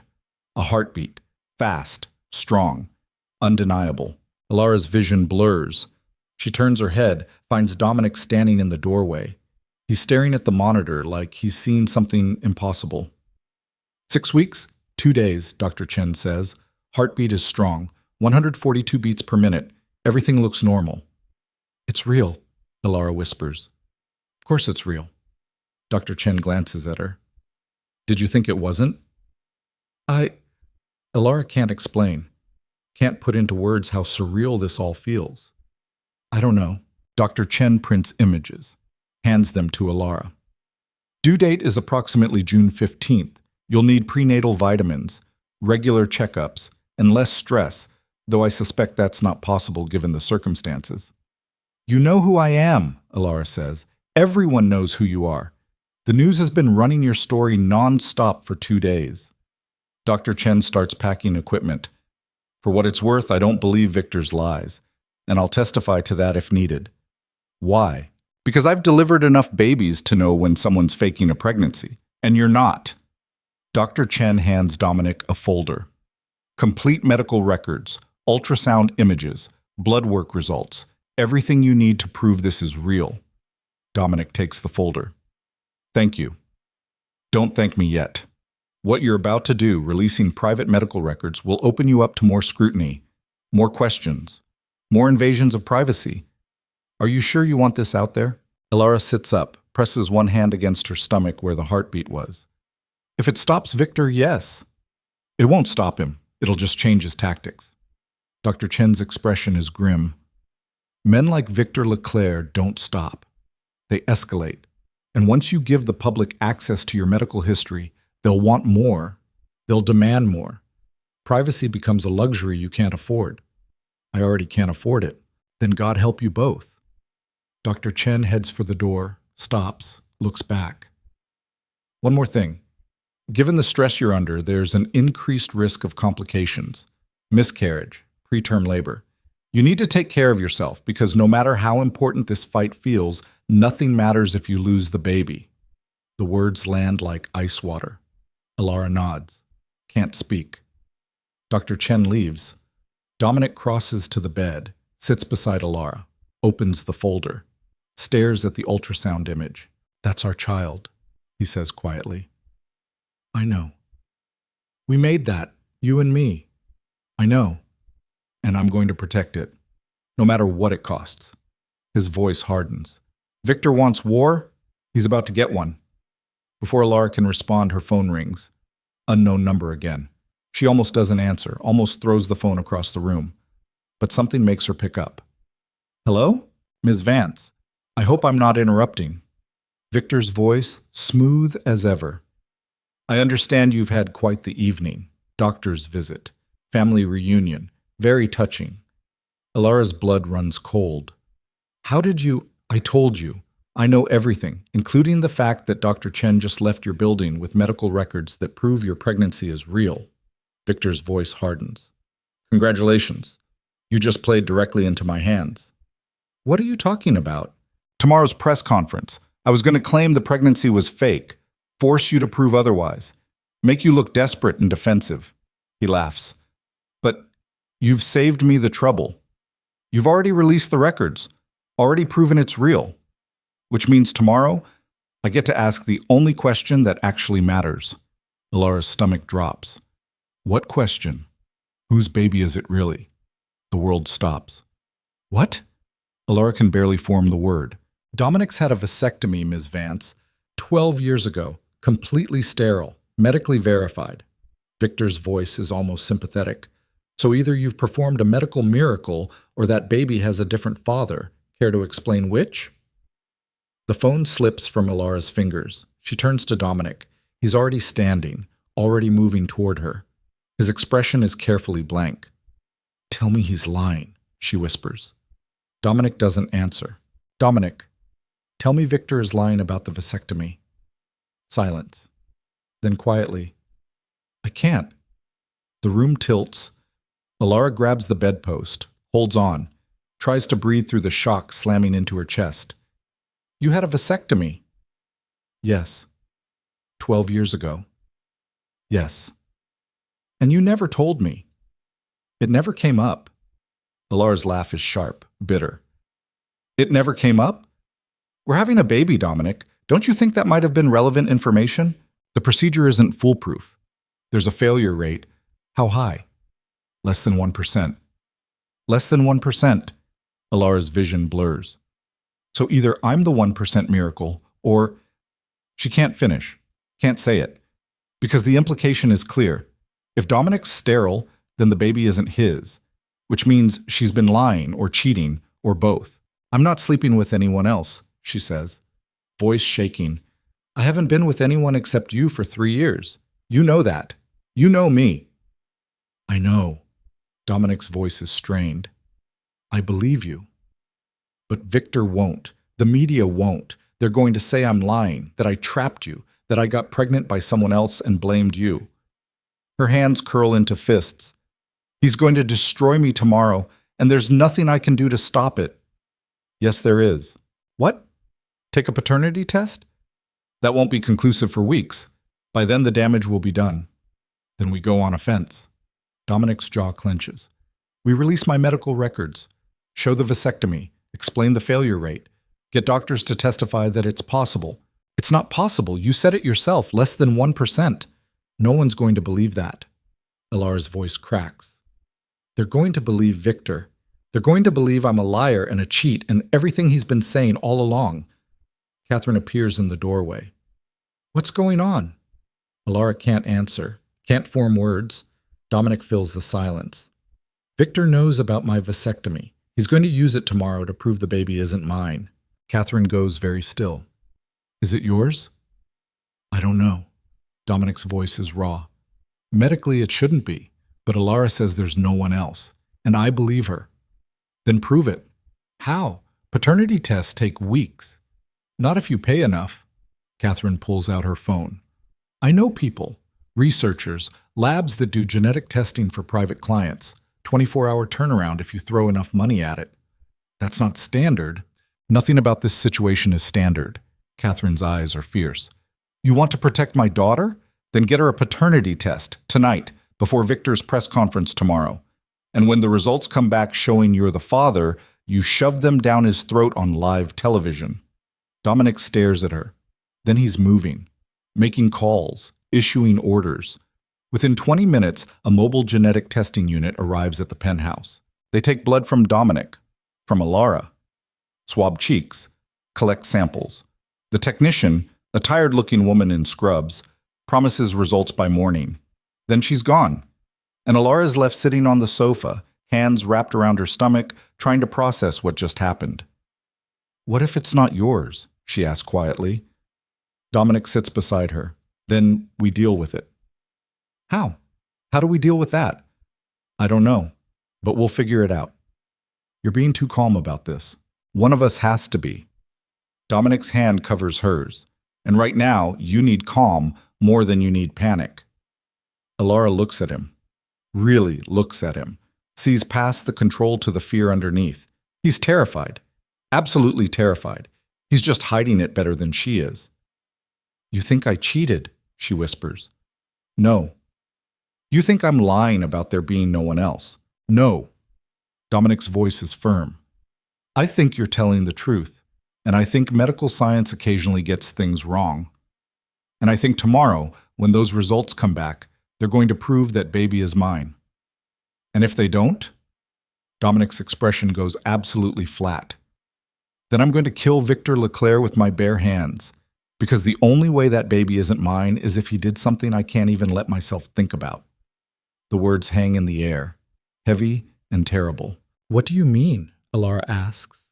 I mean Victor has access to everything, including the hotel we stayed at October 9th, including the room, including... Dominic stops. Can't finish. But Alara understands. You think he drugged me, used someone else, planned this. I think Victor is capable of anything, and if he orchestrated this, if he hurt you to get to me, then there's no law, no consequence, no punishment that will stop me from destroying him. Alara's stomach turns. That's insane, even for Victor. Is it? He's already threatened your mother, leaked security footage, orchestrated protesters, manipulated the board. What's one more violation? The question sits between them, unanswerable. Because the truth is, Alara doesn't know what Victor's capable of. doesn't know how far he'll go. All she knows is that tomorrow, the whole world will find out whether this baby is real, whether it's Dominic's, whether everything she's said is truth or elaborate fiction. And if the test comes back wrong, if medical science proves what shouldn't be possible, then nothing will save her from what comes next. Morning breaks gray and cold. Alara hasn't slept, can't sleep, just lies in bed, staring at the ceiling, hand pressed against her stomach where a heartbeat proved something is real even if nothing else is. Dominic sits in a chair by the window. He hasn't moved all night, just watches the city wake up, waits for results that will determine everything. At 6 a.m., his phone buzzes. He checks it, goes very still. "What?" Alara asks, voice rough. "Results are in." "And?" Dominic looks at her. His expression is unreadable. 99.9% probability. "I'm the father." The breath Alara's been holding rushes out. "You're sure?" "The lab sent 3 separate confirmations. It's mine. You're telling the truth. Victor's wrong." Dominic's voice cracks slightly. "It's mine." Alara starts crying. Can't help it. Relief and terror and exhaustion all mixed together until she can't tell which emotion is which. Dominic crosses to the bed, pulls her against him, holds her while she breaks. "We have 3 hours before Victor's press conference," he says quietly. "We release these results now, on our terms, before he can spin it. He'll say they're fake. Let him. We have the lab on standby. They'll testify, provide verification, show their credentials." Dominic pulls back, wipes tears from her face. "This is over, Alara. Victor lost. The baby is mine. The pregnancy is real. Everything you said is true. It's not over. He'll find something else, some other angle. Then we fight that too. We keep fighting until there's nothing left of him." Before Alara can respond, the elevator dings. They both freeze. It's too early for visitors, too early for staff. Dominic moves toward the door. "Stay here." "Dominic," I said, "stay here." He disappears into the hallway. Alara hears voices, low, urgent, then silence. Then Dominic reappears. His face is absolutely white.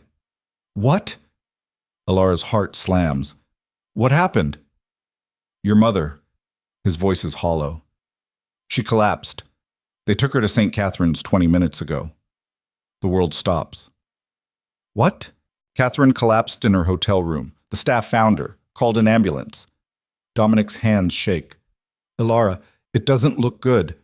Alara's already moving, grabbing clothes, pulling them on with trembling fingers. "We have to go. We have to." "The press is outside. They'll follow us. They'll turn this into... I don't care." Alara's voice cracks. "My mother is dying. I don't care about Victor or the press or any of it. I need to see her. Now." Dominic nods, already moving, making calls, getting the car. They're in the elevator when Alara's phone buzzes. A text. From Victor. "Unfortunate about your mother. I hope she survives the night. Would be such a tragedy if stress killed her before she could see her grandchild. By the way, check your email. I sent you a gift." Alara's hands shake so hard she almost drops the phone. She opens her email. There's one new message, no subject line, just an attachment. She clicks it, and her entire world shatters. It's a video, security footage, from October 9th, the hotel room. But not just any footage. It shows Alara, unconscious, being carried into the room by someone who isn't Dominic. It shows that person undressing her, positioning her, staging a scene. It shows Dominic arriving later, finding her, assuming she's drunk, assuming they were together. It shows the truth. Victor didn't just know about October 9th. He orchestrated it. He drugged her, used someone else, made her pregnant with a child that isn't Dominic's after all. And then he sat back and watched them destroy themselves over a lie he created. Alara's phone slips from her fingers. She looks at Dominic, can't speak, can't breathe, just watches his expression change as he picks up the phone, watches the video, understands what it means. "No." His voice is hollow. "No, that can't be." But it is. The paternity test was real. The baby is his. But only because Victor made sure of it. Victor didn't just plant doubts. He manufactured reality. And now Alara's mother is in the hospital. Victor's press conference is in 2 hours, and the only proof they have of what really happened is a video Victor sent himself, which means he has copies, backups, insurance. He's won. Completely. Irreversibly. The elevator doors open. Media swarms them immediately. Cameras flash. Questions explode. Elara can barely hear them over the roaring in her ears. She pushes through, doesn't answer, just focuses on moving forward, getting to the car, getting to her mother. Behind her, she hears Dominic's voice, cold and dead and absolutely final. Get out of my way, or I start breaking bones. The crowd parts. They make it to the car. Malcolm drives. And Elara sits in the back seat, one hand pressed against her stomach, and realizes she's carrying a child conceived through violence disguised as seduction. A child Victor Leclerc created as a weapon. A child that was never supposed to be about love at all. Just destruction. And the worst part, the part that makes her want to scream until her throat bleeds, is that she loves it anyway. Loves the heartbeat. Loves the possibility. Loves what could have been if any of this had been real. But nothing was real. Not October 9th, not the pregnancy, not even Dominic's certainty that he's the father, because the only reason he is because Victor arranged it that way. We're going to kill him, Dominic says, voice flat. After your mother is safe, after the press conference, after all of it, we're going to kill Victor Leclerc. Elara should argue, should tell him murder won't fix this, should be the voice of reason. Instead, she just nods, because reason died the moment she saw that video. All that's left now is survival and revenge. St. Catherine's Hospital is chaos. Elara doesn't remember getting from the car to her mother's room. Doesn't remember Dominic's hand on her back, guiding her through corridors. Doesn't remember the doctor's explanation about stroke and complications and critical condition. All she remembers is Catherine's face. Gray. Fragile. Hooked up to machines that breathe for her. Mom? Elara's voice cracks. Catherine's eyes flutter open. Focus on her daughter. Something like relief crosses her face. You came, she whispers. Voice barely audible. Of course I came. I'm here. I'm not going anywhere. Liar. Catherine's smile is weak. You have a press conference. I don't care about the press conference. You should. Victor. Catherine coughs. The machines scream. A nurse rushes in. You need to leave, she says. No. Elara grips her mother's hand. I'm staying. Miss Vance, your mother needs rest. You can't. I said I'm staying. The nurse looks at Dominic. He just nods. Doesn't argue. Doesn't try to pull Elara away. The nurse leaves. Catherine's breathing stabilizes. The machine's quiet. Tell me, she whispers. Tell you what? What happened? What Victor did? Elara can't answer. Can't put it into words. Dominic does it for her. Shows Catherine the video on his phone. Explains what it means. Watches her face go from confused to horrified to absolutely murderous. That bastard, Catherine whispers. We're going to destroy him, Dominic says quietly. No. Catherine's grip on Elara's hand tightens. You're going to survive him. There's a difference. Mom, listen to me, both of you. Catherine's voice strengthens slightly. Victor wants you to destroy yourselves fighting him. That's the trap. If you go after him now with murder, with violence, with rage, you become the villains. You lose everything, including each other. So we just let him win? Dominic's voice is ice. You let him think he's won. Then you rebuild, quietly, carefully. And when he least expects it, you dismantle everything he has piece by piece. Catherine's eyes are fierce. That's how you beat men like Victor, not with fists, with patience. I don't have patience left. Then find some. For your child, for Elara, for yourself. Catherine coughs again. Promise me. Promise you won't throw your lives away on revenge that won't satisfy you anyway. Dominic doesn't answer. Promise me. Finally, quietly. I promise. Liar. Catherine's smile is sad. But I appreciate the effort. Her eyes close. Her breathing slows. The machines steady into a rhythm that sounds too much like a countdown. Elara leans down, presses her forehead against her mother's hand. I love you. I know, sweetheart. I know. Catherine's voice is fading. Now go. Fight. Win. And when it's over, name my grandchild something that doesn't remind you of all this horror. Mom, go. Alara doesn't want to leave, wants to stay right here. Hold her mother's hand until the machines stop and the countdown ends. But Dominic's phone buzzes. Victor's press conference starts in 30 minutes. If they don't show up, he wins by default. If they do show up, he'll destroy them with truth disguised as lies.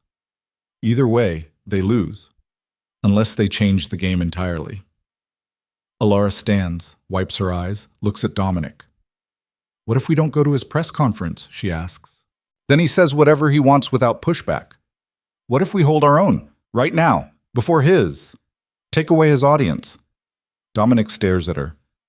You want to fight him publicly? I want to tell the truth, all of it. The video, the drugging, what he did. Alara's voice hardens. He thinks we'll hide, that we'll be too ashamed or too broken to fight back, so let's prove him wrong. That's suicide. Showing that video means admitting you were raped, admitting the pregnancy was manufactured, admitting I'm a survivor, not a victim.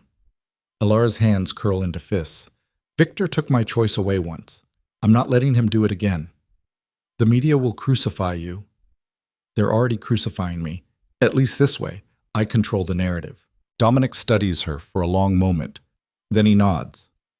All right, we do it your way, but we do it smart. We get lawyers. We get security.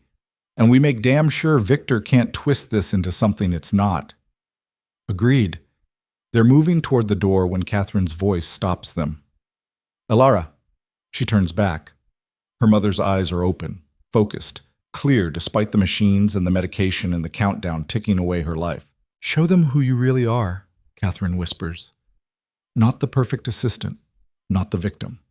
The woman who survived, the mother protecting her child. Show them that, and they'll follow you anywhere. Alara nods. Can't speak. Then she's out the door, down the hall, into the elevator with Dominic. And as the doors close, she makes a decision that should terrify her, but instead feels like freedom. She's done hiding, done apologizing, done letting men like Victor Leclerc dictate who she is and what she's worth. He wanted to destroy her? Fine. She'll show him exactly what happens when you push someone past the point of caring about consequences. You create something far more dangerous than an enemy. You create someone with absolutely nothing left to lose. The hospital parking garage is a concrete tomb. Alara's heels echo off the walls as she walks toward the car, each step deliberate, controlled, the opposite of the chaos screaming inside her skull. Dominic moves beside her, phone pressed to his ear, voice clipped and brutal as he issues orders to people who jump when he speaks. Get Diane to the penthouse, now. And Marcus, I want every piece of dirt we have on Victor compiled and ready to release within the hour. Every affair, every bribe, every shell company, I don't care if it's illegal, we're past legal. He hangs up, looks at Alara. You're sure about this? His voice is rough. Once we release that video, there's no taking it back. The world will know what he did to you, what happened that night. Alara's jaw clenches. I'm sure. They'll ask questions, invasive questions, about the drugs, about the man in the video, about whether you remember anything. I don't care. Alara, I said I don't care. She stops walking, turns to face him fully. Victor took something from me that night. My choice, my control, my ability to decide who I let into my body.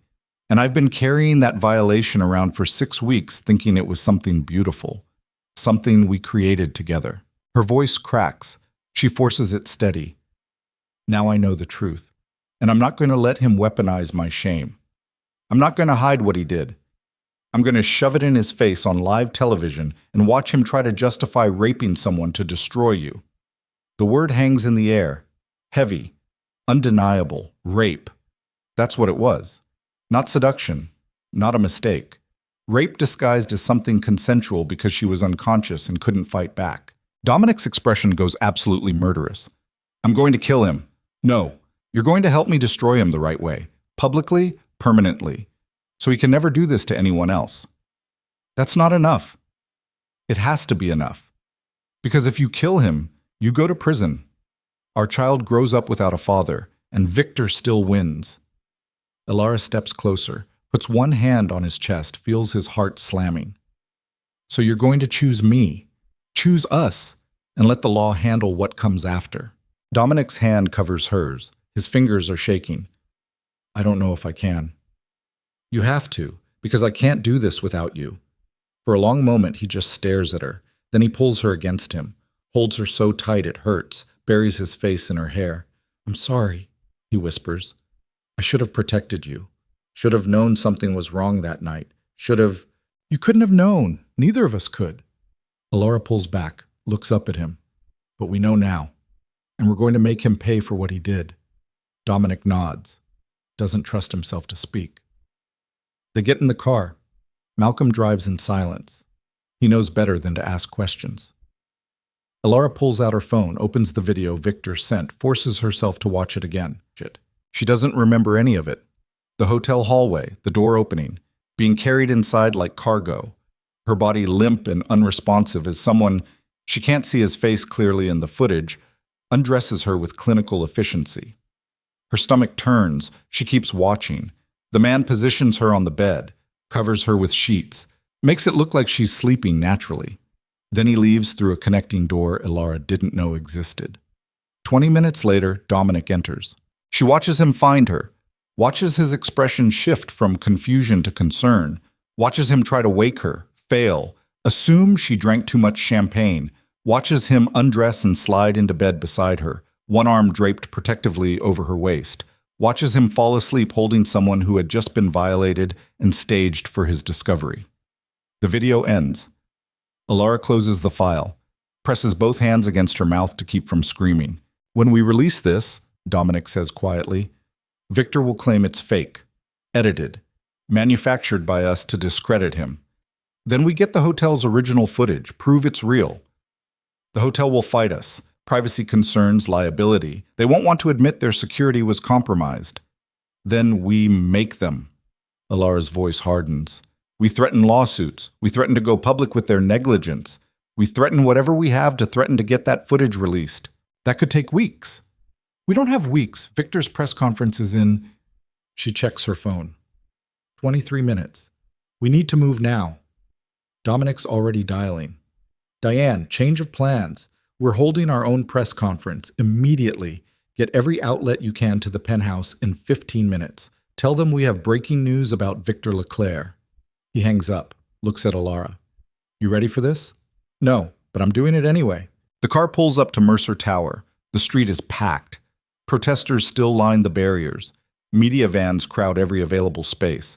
The moment Elara steps out, cameras swarm. Questions explode from every direction. She doesn't answer, just walks through the chaos with Dominic's hand on her back, security creating a corridor through the madness. They make it inside. Take the executive elevator up. The penthouse has been transformed again. Diane has set up a makeshift press area in the living room. Lights, microphones, a small podium facing a cluster of reporters who somehow materialized in 15 minutes. Elara counts 12 media outlets, major ones, the kind that reach millions. Good. She wants millions to see this. Diane pulls her aside. We have 10 minutes before Victor starts his conference. Whatever you're planning to say, it needs to be fast and devastating. You need to give them something they can't ignore. I'm releasing the video. Diane's face goes pale. The hotel footage? Yes. Elara, that's evidence of a crime. If you release it publicly before going to the police, I don't care about protocol. I care about truth. Elara's voice is steel.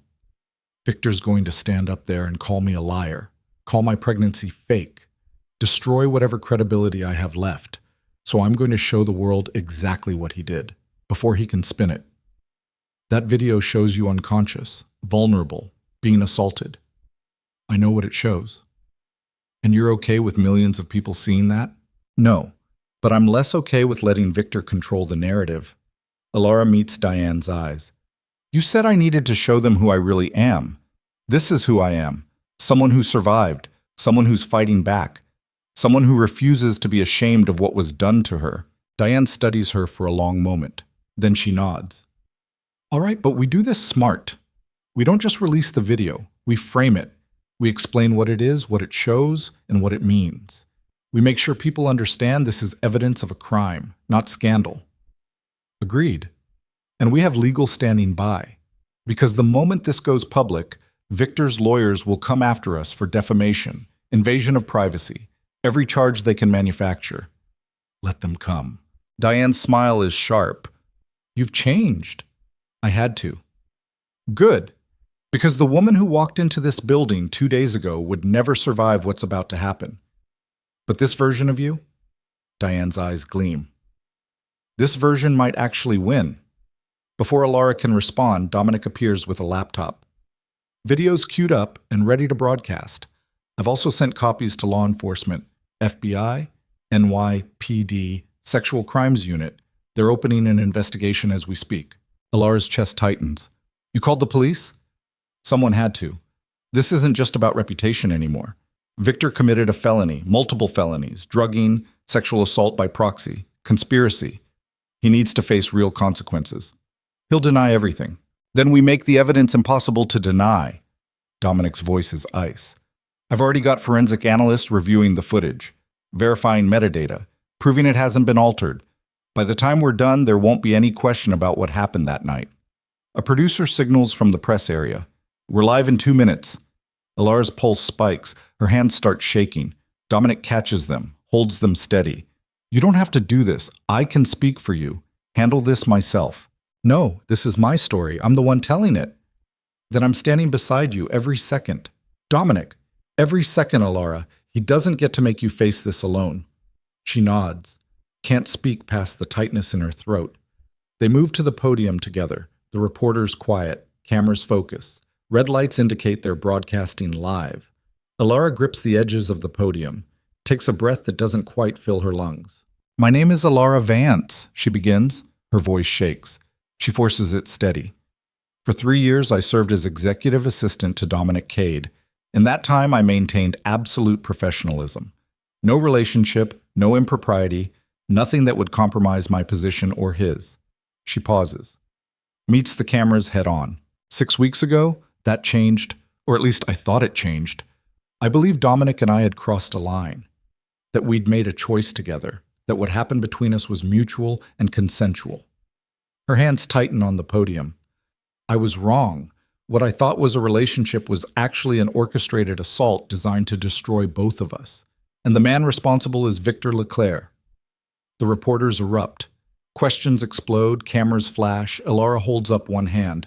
Somehow, they quiet. I'm not here to make accusations without proof. I'm here to show you exactly what happened, what was done to me, what Victor orchestrated to weaponize my body against the man he wanted to destroy. She nods to Dominic. He hits play on the laptop. The video projects onto a screen behind her. Alara doesn't turn around, doesn't watch. She's seen it enough times, knows every frame, every violation. Instead, she watches the reporters' faces, watches shock register, then horror, then absolute fury. The video ends. Silence crashes through the room, then chaos. Every reporter starts shouting at once. Questions compete for dominance. The noise is deafening. Alara lets it build, lets them process what they just saw. Then she speaks again, voice cutting through the madness. That footage is from October 9th, the St. Regis Hotel, room 2847. It shows me being drugged, carried into that room, and staged to look like I was there willingly. 20 minutes later, Dominic Cade arrived, found me unconscious, and assumed I had simply drunk too much. Her voice cracks. She forces it forward. He didn't know I'd been drugged. Didn't know someone else had been in that room. Didn't know what had actually happened to me. Neither of us knew. Not until Victor Leclerc sent me that footage yesterday with a message explaining exactly what he'd done. A reporter in front raises her hand. Miss Vance, are you saying Victor Leclerc drugged and assaulted you? I'm saying Victor Leclerc orchestrated an assault. Whether he personally administered the drugs or hired someone to do it, the result is the same. I was violated. My consent was stolen, and my body was weaponized to destroy Dominic's career and credibility. Do you have proof Victor was responsible? The video came from his email address. The message accompanying it detailed his involvement, and the timing, right before his press conference claiming my pregnancy is fake, shows clear intent to manipulate and control. Another reporter. What about the pregnancy? Is it real? Dominic steps forward. The pregnancy is absolutely real. We have medical records, ultrasound imaging, paternity test results confirming I'm the biological father, all of which will be released to verify what Ms. Vance is telling you. But you had a vasectomy 12 years ago. Yes, which has a documented failure rate. Rare, but not impossible. Dominic's voice is steady, controlled. The paternity test is conclusive. The baby is mine. Conceived that night through an act of violence Ms. Vance had no ability to prevent or consent to. So you're claiming Victor Leclerc arranged for Ms. Vance to be impregnated specifically to destroy you. I'm not claiming anything. The evidence speaks for itself. Dominic gestures to the screen. That video shows premeditation, planning, execution of a crime designed to achieve specific results, and those results are exactly what Victor has been using against us for days. The questions keep coming, faster, more aggressive. A male reporter near the back. Ms. Vance, why didn't you go to the police immediately? Why release this publicly first? Alara's jaw clenches. Because Victor Leclerc is powerful, connected, the kind of man who makes evidence disappear and witnesses recant. If I'd gone to the police quietly, he would have buried this, made it go away, turned me into another woman who couldn't prove what happened to her. So you're trying him in the court of public opinion? I'm telling the truth in the only form where he can't control the narrative. And yes, I've also reported this to law enforcement. The FBI is investigating. The NYPD Sexual Crimes Unit is reviewing evidence. This isn't just public accusation, it's a formal criminal complaint backed by proof. Another reporter. What do you want people to take away from this? Alara looks directly into the camera. I want people to understand that powerful men use women's bodies as weapons all the time. They orchestrate situations, manufacture consent, create circumstances where the victim looks complicit, and then they hide behind legal protections and public skepticism while the people they violated suffer in silence. Her voice strengthens. Voice, I'm not suffering in silence. I'm standing here, 6 weeks pregnant with a child conceived through violence, telling anyone who'll listen exactly what Victor Leclerc did. And I'm daring him to call me a liar on national television while this footage exists as proof. The room erupts again. Diane appears at Alara's elbow. Victor's press conference just started. He's already calling the video fake. Show me. Someone pulls up a live feed on a tablet. Victor stands at a podium in a hotel ballroom, surrounded by reporters, looking calm and controlled and absolutely confident. These allegations are desperate fabrications from people whose credibility is already destroyed, he's saying. The video Ms. Vance released has been heavily edited, manipulated. We have forensic analysts who will prove it's not authentic footage, but rather a sophisticated attempt to manufacture evidence where none exists. A reporter asks, so you're denying any involvement in what the video depicts? I'm denying the video depicts anything real. It's CGI, deepfake technology, the kind of thing anyone with enough money can create to support false narratives. Victor's smile is smooth. Ms. Vance and Mr. Cade are facing serious legal consequences for their actions. Rather than accept accountability, they're attempting to destroy my reputation with fabricated evidence and wild accusations. What about the FBI investigation? I welcome any investigation because I have nothing to hide, unlike my accusers who have demonstrated a pattern of deception, manipulation, and outright fraud. Victor leans forward slightly. Let me be clear. I feel sorry for Ms. Vance. I believe she's being manipulated by a man who used his position of power to exploit her. And now that their lies are unraveling, they're desperately trying to shift blame onto me. Alara's hands curl into fists. Dominic's already moving.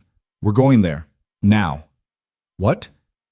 Victor's press conference. It's at the plaza, 15 minutes away. We're going to walk in there and confront him face to face. That's insane. Probably. But it's also the only way to force him into a position where he can't hide behind lawyers and prepared statements. Dominic's eyes burn. You want to destroy him? Then let's drag him into the light and make him look you in the eye while he calls you a liar. Alara should argue, should tell him this is exactly the kind of confrontation that will end badly. Instead, she nods. Let's go. The plaza ballroom is pandemonium. Security tries to stop them at the entrance. Dominic doesn't slow down. Just keeps walking with the kind of authority that makes people step aside even when they shouldn't. Alara follows in his wake, cameras tracking their every move. They burst through the double doors into the press conference. Every head turns. Victor stops mid-sentence. His expression flickers, just for a second, before the smooth mask slides back into place. "Mr. Cade, Ms. Vance, how unexpected." His voice is warm, amused. "Did you get lost on your way to a different event?"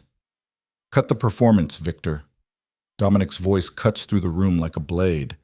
"Everyone here just watched footage of what you did. They know the truth. The only question now is whether you're going to keep lying or finally admit what you orchestrated." "I've admitted nothing because there's nothing to admit. That video is fake. Any forensic analyst will confirm. I have 3 independent analysts ready to testify it's authentic. Original metadata, unaltered timestamps, security verification from the St. Regis confirming their system was compromised that night."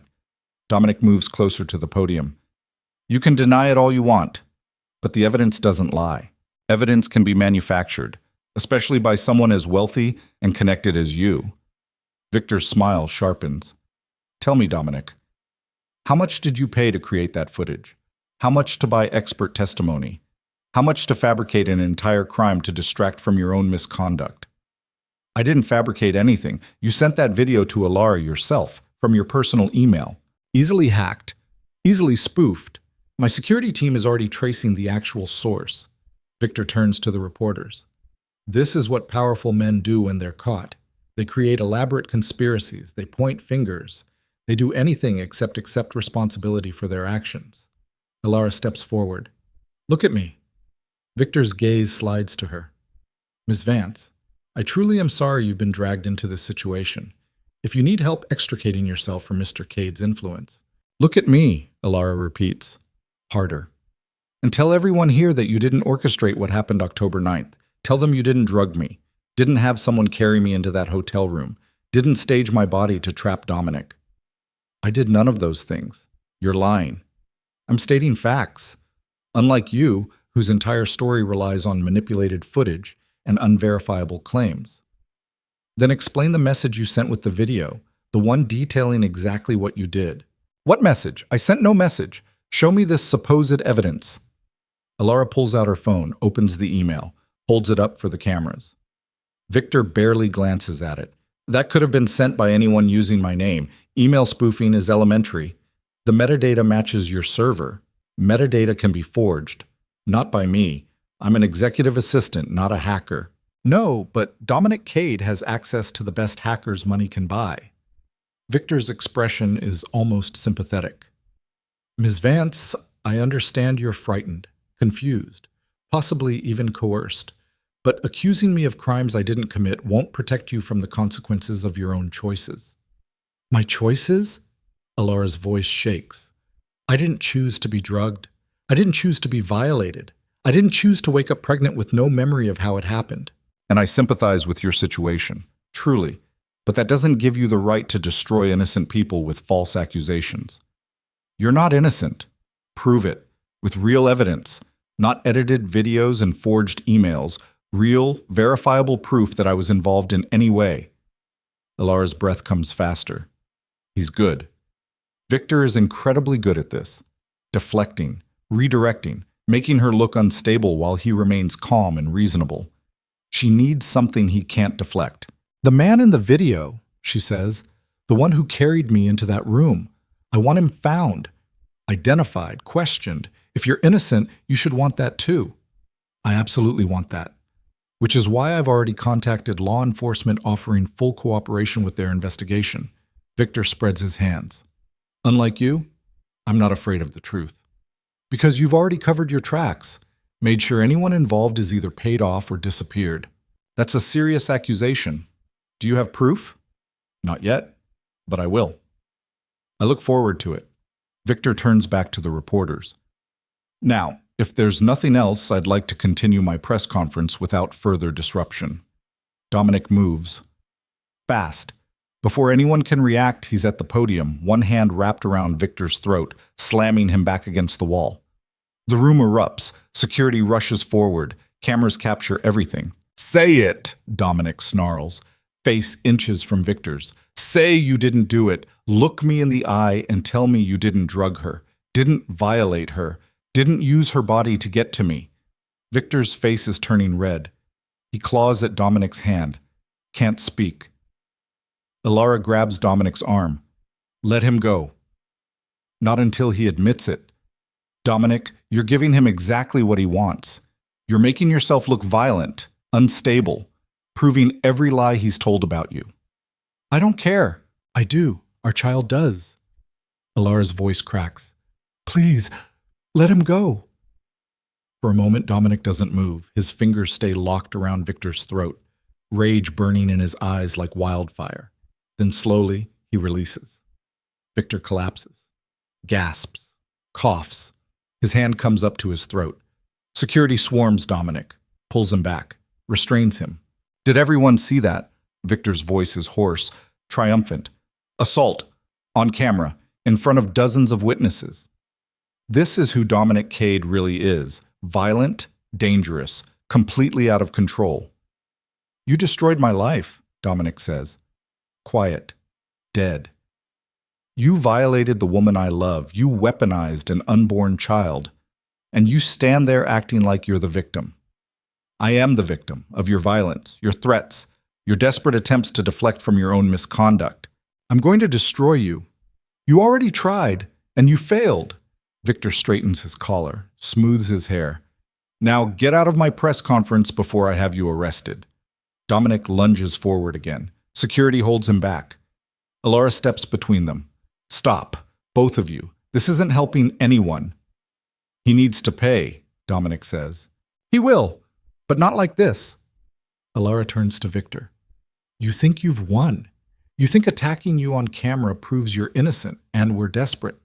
But you made one mistake. What's that? You underestimated how far I'm willing to go to protect my child, how much I'm willing to sacrifice, how completely I'm willing to destroy my own life if it means taking you down with me. Something flickers in Victor's eyes. Uncertainty, maybe. Or the first hint of actual fear. You're bluffing, he says. Try me. Ilara's voice is steel. I have nothing left to lose, Victor. My reputation is destroyed. My career is over. My mother is dying in a hospital bed because the stress you caused triggered a stroke. There's nothing you can threaten me with anymore. Nothing you can take from me that you haven't already taken. Except your freedom. Keep making false accusations, and I'll sue you for defamation, bankrupt you, make sure you spend the rest of your life drowning in legal debt. I don't care about money. Then what do you care about? Truth, justice. Making sure you never do this to anyone else. Ilara steps closer. I'm going to spend every dollar I have, every connection I've built, every ounce of energy left in my body hunting down the people you paid to do this. The man in that video, the doctor who confirmed I was drugged, the hotel staff who looked the other way. And when I find them, and I will find them, I'm going to make them testify, under oath, with immunity agreements. Until there's no possible way for you to deny what you did. That could take years. I have years. I have a lifetime. And I have a child who deserves to know their mother fought back against the man who tried to erase her. Victor studies her for a long moment, his expression unreadable. Then he smiles. You really believe you can win, don't you? That determination and moral righteousness will somehow overcome the reality of how power actually works. I believe I can make you bleed. And that's enough. Then bleed me, if you can. Victor's voice drops. But know this, Ms. Vance. Every step you take toward me puts your child at risk. Every investigation you push, every witness you flip, all of it creates exposure, danger, the kind that ends with tragedy instead of justice. The threat is barely veiled. Ilara's blood runs cold. Before she can respond, Dominic breaks free from security. His fist connects with Victor's jaw so hard the crack echoes through the ballroom. Victor goes down, doesn't get back up. Blood streams from his nose, his mouth. He touches his face, looks at the red on his fingers. Then he starts laughing. Thank you, he says through blood. Thank you for giving me everything I need to destroy you completely. Police sirens wail outside. Security is shouting. Reporters are capturing every second. Ilara watches Dominic get tackled by 3 officers, watches them force him to the ground, cuff his hands behind his back. watches him look at her with eyes that say he'd do it again. Dominic Cade, you're under arrest for assault, an officer says. You have the right to remain silent. Alara can't hear the rest over the roaring in her ears. This is it. The moment where everything falls apart completely. Victor stands, wipes blood from his face, looks directly at her. Last chance, Ms. Vance. Drop the accusations, admit the video is fake, walk away, and I'll convince them not to press charges. He'll be out in hours instead of facing felony assault. And if I refuse? Then he goes to trial, gets convicted, spends the next 5 years in prison, and you raise that child alone while I continue running my empire. Victor's smile is sharp. Your choice. His freedom for your silence. Alara looks at Dominic. He's shaking his head, mouthing the words, "Don't do it." She looks at her phone, at her mother's hospital room number in the recent calls list. She looks at Victor, at the blood on his face and the triumph in his eyes, and she makes the only choice she can live with. Go to hell. Victor's expression darkens. Wrong answer. He turns to the officers. I want to press full charges. Assault. Attempted murder if possible. I want him prosecuted to the fullest extent of the law. The officers nod. Start hauling Dominic toward the exit. He doesn't fight, just keeps his eyes locked on Alara's as they drag him away. I love you, he mouths. Then he's gone, and Alara is left standing in the ruins of everything they built, one hand pressed against her stomach where a heartbeat proves something survived. She turns to the cameras. They're still rolling, still recording. Victor Leclerc orchestrated a rape, she says. Voice clear, steady. He drugged me. He violated me. He weaponized my body to destroy a man who refused to be controlled. And now he's using the legal system to silence anyone who dares tell the truth about what he did. Ms. Vance, a reporter starts. I'm not finished. Alara's voice cuts through. I'm 6 weeks pregnant with a child conceived through violence. I'm watching the man I love get arrested for defending me. My mother is dying in a hospital bed, and the person responsible for all of it is standing right there, pretending to be the victim. She points at Victor. So I'm making you a promise. On camera, in front of everyone watching, I'm going to destroy you. Not with violence, not with threats, but with truth, with evidence. With every witness you thought you'd silenced and every piece of proof you thought you'd buried. I'm going to dismantle your empire piece by piece until there's nothing left except the truth of what you really are. Miss Vance, that sounds like a threat, Victor says. It's not a threat. It's a certainty. Alara's smile is cold. You wanted to see how far I'd go? Keep watching, because I'm just getting started. She turns, walks out of the ballroom, through the gauntlet of cameras and questions and chaos, makes it to the street before her legs give out. Someone catches her. Marcus, Dominic's head of security. I've got you, he says quietly. Car's right here. Alara lets him guide her to the vehicle, collapses into the back seat. Her phone buzzes. Unknown number. She almost doesn't answer, but something makes her pick up. Alara Vance? A woman's voice, professional, clipped. Yes. This is Special Agent Sarah Morrison, FBI. I've been assigned to your case, the sexual assault allegations against Victor Leclerc. Alara's breath catches. Yes? We need to talk. As soon as possible. I've reviewed the evidence you submitted, and I believe you. But we need more. We need testimony. We need forensics. We need everything you can give us to build a case that'll actually stick. When? Now. I'm outside your building. Can you come down? Alara looks at Marcus. He nods. I'll be there in 10 minutes. She hangs up. Takes a breath that actually fills her lungs for the first time in hours. This is it. The moment where she stops being a victim and becomes something far more dangerous. A witness. A fighter. A woman with nothing left to lose and everything to fight for. Victor thinks he's won, but he's about to learn what happens when you push someone past the breaking point. They don't break. They rebuild themselves into something that can't be destroyed. And Alara Vance is done being destroyed. She's ready to burn everything down. Starting now. Special Agent Sarah Morrison doesn't look like someone who saves lives. She's maybe 50, with steel gray hair pulled back in a bun so tight it looks painful. and the kind of face that's seen too much darkness to waste energy on pleasantries. She stands in the penthouse living room, tablet in hand, eyes scanning the space like she's cataloging evidence before Alara even speaks. "Miss Vance? Thank you for seeing me so quickly." Alara sinks onto the sofa. Her legs won't hold her anymore. "You said you believe me." "I do. The video you released matches patterns we've seen in other cases involving Victor Leclerc." Morrison sits across from her. "He's been on our radar for 3 years. Securities fraud, bribery, witness intimidation. But we've never been able to make anything stick. He's careful, meticulous, covers his tracks better than anyone I've ever investigated."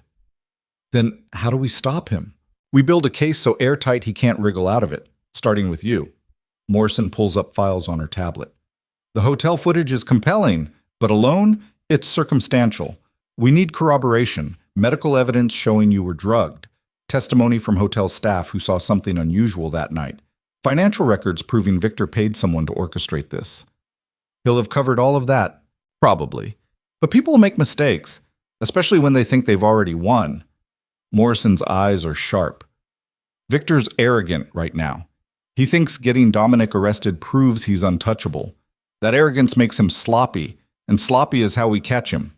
Alara's throat tightens. "Dominic, what's going to happen to him?" "Assault charges are serious. He's looking at arraignment tomorrow morning. Bail will be set high. Given his resources, he'll probably make it. But the trial," Morrison's expression softened slightly. "Ms. Vance, you need to prepare yourself. Even if we prove Victor orchestrated the rape, it doesn't erase the fact that Dominic assaulted him on camera. He'll face consequences for that. Victor threatened my child. Threatened me. Dominic was protecting us." "I understand, but the law doesn't care about motivation when the violence is that clear-cut. Best case, he pleads down to simple assault, gets probation. Worst case, he serves time." The words land like stones. Alara presses both hands against her stomach. "How long?" 18 months to 3 years, depending on the judge." 3 years. Her child would be a toddler before Dominic came home. If he came home. "There has to be another way," Alara whispers. "There is. We prove Victor's crimes are so extensive, so damaging, that the prosecutor agrees to drop charges against Dominic in exchange for his testimony." Morrison leans forward. "But that requires you to give me everything. Every conversation, every threat, every piece of evidence you have connecting Victor to what happened that night." "I've already given you the video. I need more. I need the email he sent. The message detailing his involvement. Phone records showing calls between Victor and whoever drugged you. Financial transactions. Anything that proves premeditation and conspiracy." Alara pulls out her phone, opens her email, hands it to Morrison. The agent reads Victor's message. Her expression darkens. "This is good. This is very good." She screenshots the email, forwards it to herself. "But he'll claim it's spoofed, that anyone could have sent this using his name. We need to tie it directly to his devices, which means getting a warrant to search his phones, computers, servers." "How long will that take?" "Depends on the judge. Could be days. Could be weeks." Morrison hands back the phone. "But I can fast-track it if we have probable cause. The video gives us that.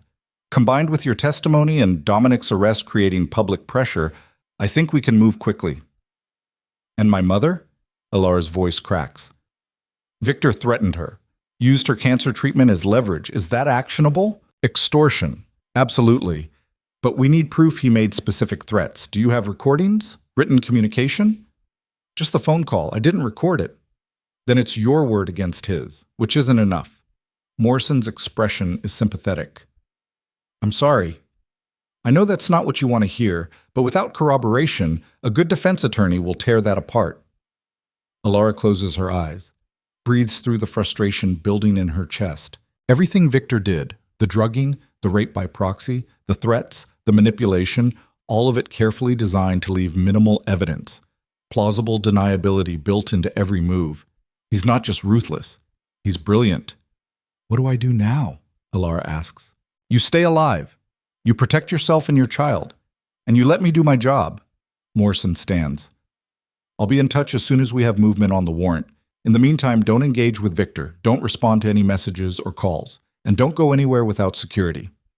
I can't just hide. You're not hiding, you're surviving. There's a difference.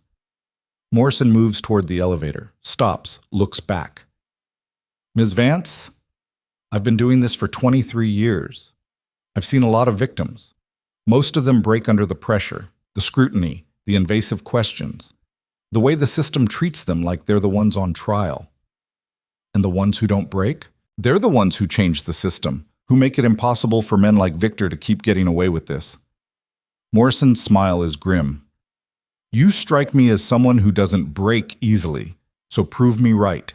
Stay strong, stay focused, and let's put this bastard away. Then she's gone. Alara sits in the silence of the penthouse, hands wrapped around her stomach, and wonders how much more strength she has left. Her phone buzzes. A text from the hospital. Your mother is awake, asking for you. Alara's on her feet before she finishes reading. What? Catherine looks smaller in the hospital bed than Alara remembers. The machines have multiplied. More tubes, more wires, more evidence that her mother's body is losing the fight it's been waging for 2 years. But her eyes are clear when Alara enters. You look like hell, Catherine says, voice weak but steady. Thanks, Mom. You look great too. Liar. Catherine's smile is faint. Where's Dominic? Jail. He punched Victor at the press conference, got arrested. Good. Alara blinks. Good? Victor needed punching. Someone should have done it years ago. Catherine shifts slightly, winces. Did Dominic break anything important? His nose, maybe his jaw. Shame he didn't break his neck. Mom, don't. I'm dying. I'm allowed to be bloodthirsty. Catherine's expression softens. How are you holding up? I'm not. Alara sinks into the chair beside the bed. Victor's going to walk away from this. Dominic's going to prison. And I'm going to raise our child alone while the whole world thinks I'm either a victim or a liar. So change the narrative. How? Victor controls everything. The media, the courts. He's always 3 steps ahead. Then stop playing his game. Start playing your own. Catherine reaches for Alara's hand. Her grip is weak but determined. You think Victor's power comes from money? It doesn't. It comes from fear. People are afraid to cross him, afraid of what he'll do if they speak up, so they stay silent. They let him win. What am I supposed to do? I'm one person. He's an empire. Empires fall. They always fall, because they're built on foundations that can't hold forever. Catherine's eyes are fierce despite the weakness in her body. Find Victor's foundation, the thing he needs to keep standing, and destroy it. I don't know what that is. Yes, you do. You've spent 3 years managing Dominic's empire. You know how power works. You know where the weak points are. Catherine squeezes her hand.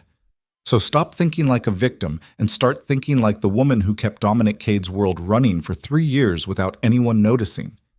The words hit something deep in Alara's chest. She spent so long being invisible, being perfect, being exactly what everyone expected her to be. She forgot she was also smart, strategic, capable of dismantling systems from the inside. Victor's foundation is his reputation, Alara says slowly. His credibility. People trust him because he's never been publicly caught doing anything wrong. He's the respectable alternative to Dominic, the safe choice. And if that reputation crumbles, his empire crumbles with it. Investors pull out. Clients leave. The board turns on him. Alara's mind races. But how do I destroy his reputation when he controls the narrative? You don't destroy it. You let him destroy it himself. Catherine's smile is sharp. Men like Victor are always one mistake away from exposure. You just have to create the circumstances that force the mistake. Before Alara can respond, a nurse enters. I'm sorry, but visiting hours are over. Your mother needs rest. Alara starts to argue. Catherine squeezes her hand. Go. You have work to do. Mom, I'm not dying tonight. I'll still be here tomorrow, but Victor won't wait. So go fight while you still can. Alara leans down, presses a kiss to her mother's forehead. I love you. I know. Now get out of here and make me proud. The penthouse feels different when Alara returns. Empty. Cold. Every surface holds memories of the past 48 hours. Dominic's laptop still open on the dining table, coffee cups they never cleaned, the indent in the sofa where they sat together planning attacks that failed. Alara moves through the space mechanically, opens Dominic's laptop. The screen lights up, password protected. She types his birthday. Wrong. The company founding date? Wrong. Then on impulse, she types her own birthday. The screen unlocks. Alara's throat tightens. She navigates to his files. Years of data, contracts, communications, strategic plans. Everything Dominic built his empire on, organized with the precision she helped create. She knows this system, helped design it, which means she knows where he keeps the dangerous information. The leverage. The secrets that could destroy people if they ever came to light, including Victor. Alara opens a folder labeled Contingencies. Inside are subfolders organized by name. She finds Victor's, clicks it, and discovers 3 years of compiled intelligence, financial records showing shell companies, offshore accounts, money moving through channels designed to hide its origin, communications between Victor and known criminals, evidence of bribery, fraud, witness intimidation, everything Morrison said the FBI has been trying to prove for years. Dominic had it all along. Alara's hands shake as she copies the files, encrypts them, sends them to her own secure server. Then she calls Morrison. I have something you need to see. Listen, Morrison arrives within the hour. She takes one look at the files and goes very still. Where did you get this? Dominic's been collecting evidence on Victor for 3 years, building a case, waiting for the right moment to use it. This is enough to bring RICO charges, conspiracy, money laundering, everything we've been looking for. Morrison's eyes gleam. Miss Vance, do you understand what you just handed me? Victor's empire on a silver platter. More than that. With this evidence, we can flip his associates, get them to testify against him, build a case that sends him to prison for decades instead of years. How long? To build the case? 3 months, maybe 4. To bring charges? Morrison's smile is sharp. I can have warrants issued by tomorrow morning. We arrest him before he has time to destroy evidence or flee the country. Alara's chest tightens. And Dominic? If he cooperates, testifies, provides context for where this evidence came from, the DA might agree to drop charges, or at minimum, reduce them significantly. Morrison closes the laptop. This changes everything, Ms. Vance. You just gave us the key to taking down one of the most dangerous men in New York. Then use it. End this. Morrison nods, already moving, making calls, issuing orders. Within minutes, she's gone again. And Alara is alone with the weight of what she just set in motion. Victor wanted to destroy her? She just destroyed him first. Cut.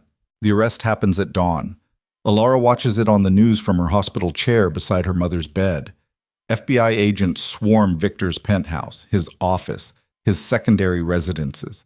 They carry out boxes of evidence, hard drives, documents. Victor is led out in handcuffs, suit rumpled, expression stunned. For the first time since this nightmare began, he looks powerless. The news anchors are breathless with speculation. Victor Leclerc, prominent venture capitalist and frequent critic of Dominic Cade, has been arrested on multiple federal charges including conspiracy, fraud, and money laundering.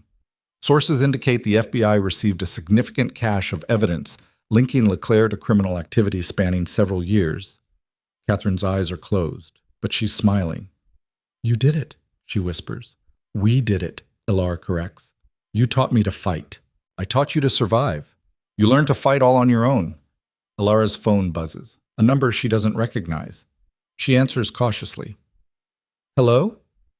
Ms. Vance, this is District Attorney Rebecca Walsh. I'm calling regarding Dominic Cade. Alara's heart slams. Yes? Given the evidence the FBI obtained through his files, evidence that directly led to Victor Leclerc's arrest, and given the circumstances surrounding the assault charge, I'm prepared to offer a deal. What kind of deal?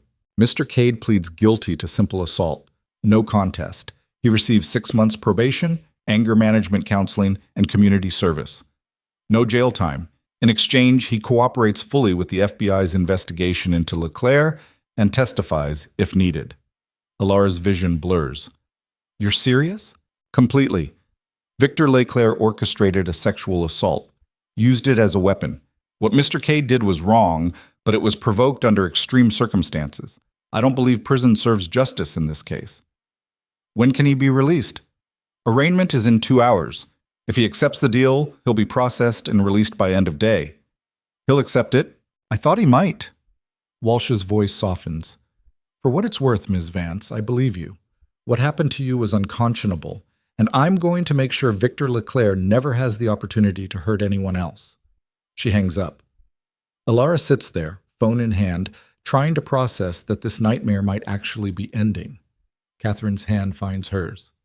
Told you, empires fall.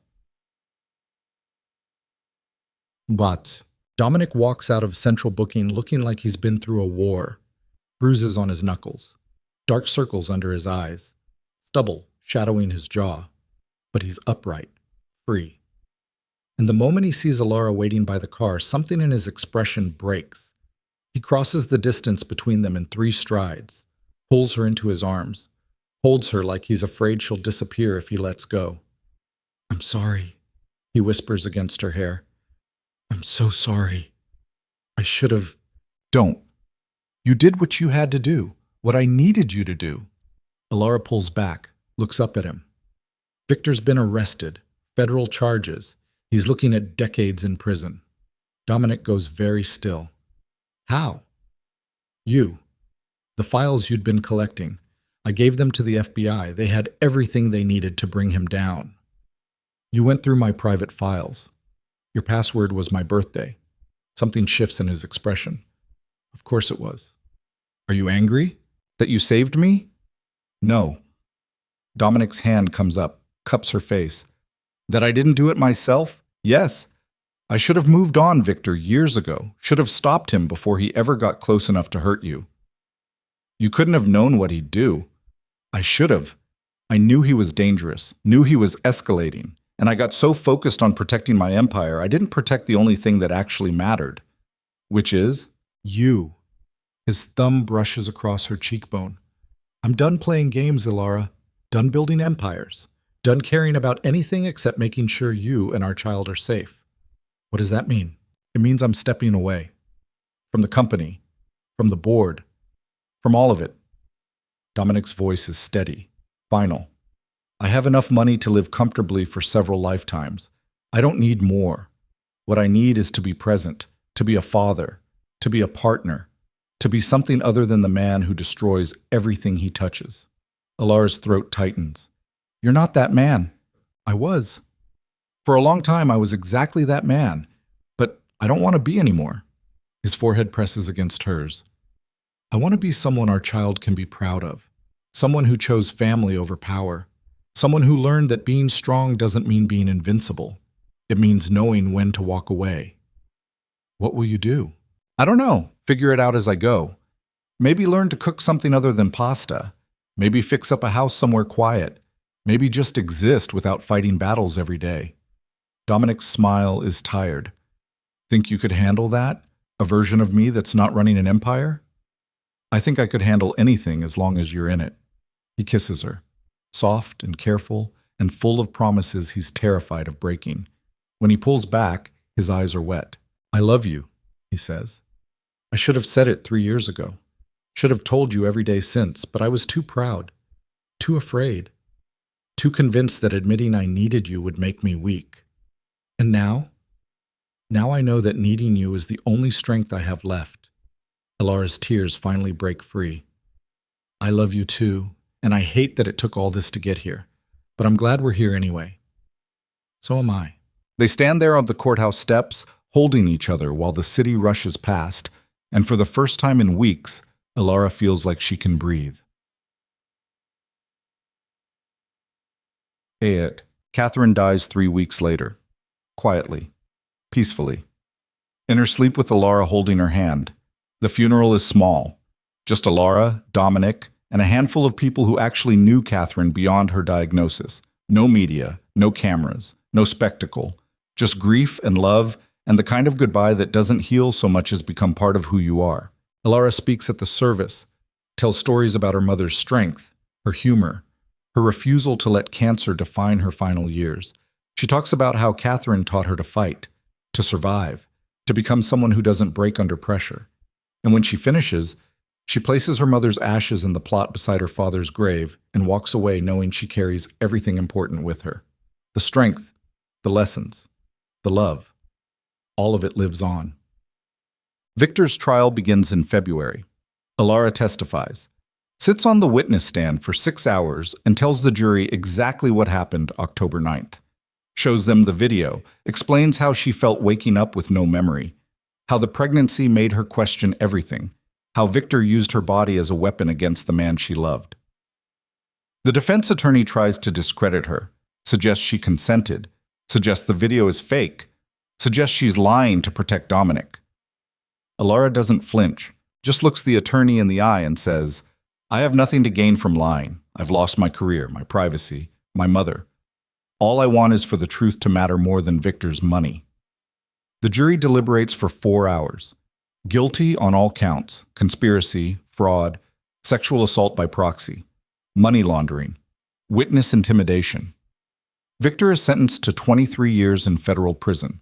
He doesn't look at Alara when the sentence is read, doesn't acknowledge her existence at all, and Alara realizes she doesn't need him to. His acknowledgement was never the point. Justice was. Spring comes slowly to Manhattan. Alara stands in the newly renovated nursery, hands resting on her swollen stomach, and watches paint dry on walls the color of warm honey. Dominic insisted on doing the work himself, spent weeks measuring, sanding, painting, building a crib from scratch because he wanted their child's first room to be made with his own hands. He appears in the doorway now, covered in sawdust, holding a rocking chair he built in the workshop he set up in what used to be his home office. What do you think? He asks. It's perfect. You said that about the last 3 things I showed you. Because they're all perfect. Alara turns to face him. You know you don't have to build everything yourself, right? We can buy furniture. I know. But I want to. Dominic sets down the chair, crosses to her, places both hands on her stomach where their child kicks and rolls. I spent so many years building things I didn't care about. Companies, reputations, empires that meant nothing. This is different. This matters. Because it's for them? Because it's for us. He presses a kiss to her temple. All of it. The house upstate we're buying. The garden I'm going to fail at growing. The quiet life I never thought I wanted. It's all for us. Alara leans into him. No regrets? About leaving the company? No. About the empire? No. About anything except not doing this sooner. Dominic's arms wrap around her. I wasted so much time being afraid of exactly this. Being happy, being vulnerable, being human instead of untouchable. You were never untouchable. I thought I was. That was the problem. His voice drops. I built walls so high, I forgot what I was protecting myself from. And by the time I realized the only thing I was protecting was loneliness, I'd already lost 3 years with you. We have time now.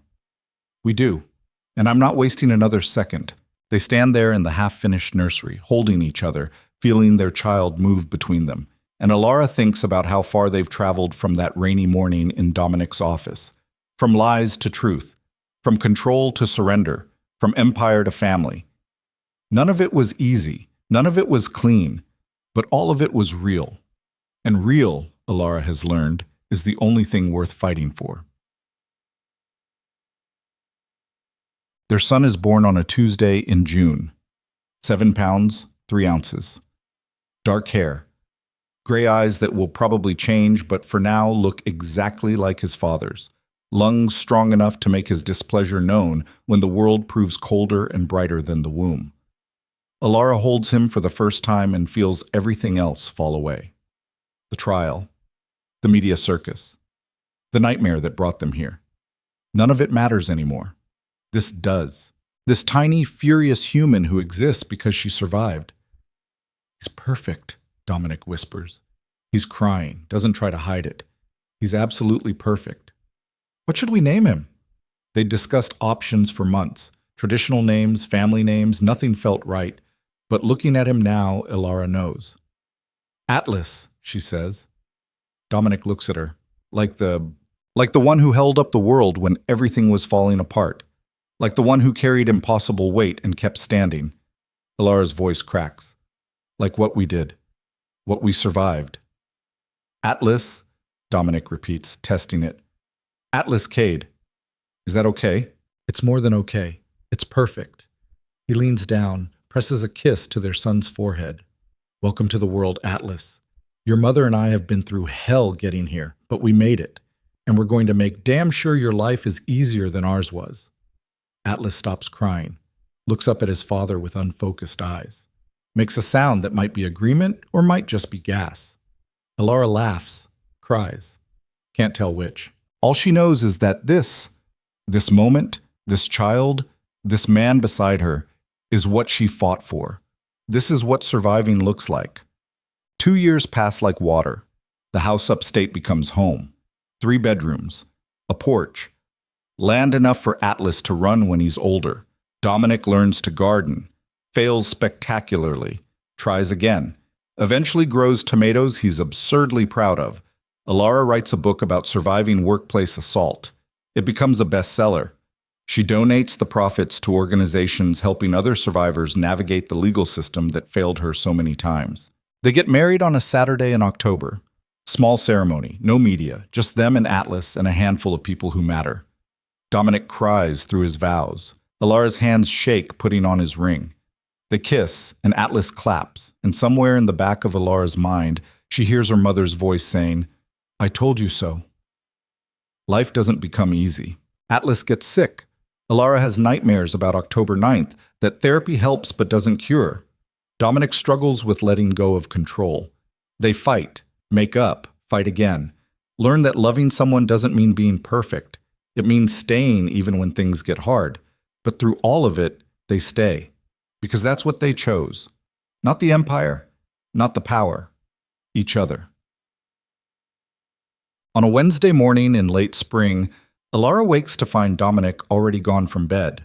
She finds him in the nursery, now Atlas's room, painted blue with stars on the ceiling, sitting in the rocking chair he built years ago, holding their son while he sleeps. Couldn't sleep? Alara asks quietly. Didn't want to. He'll only be this small once.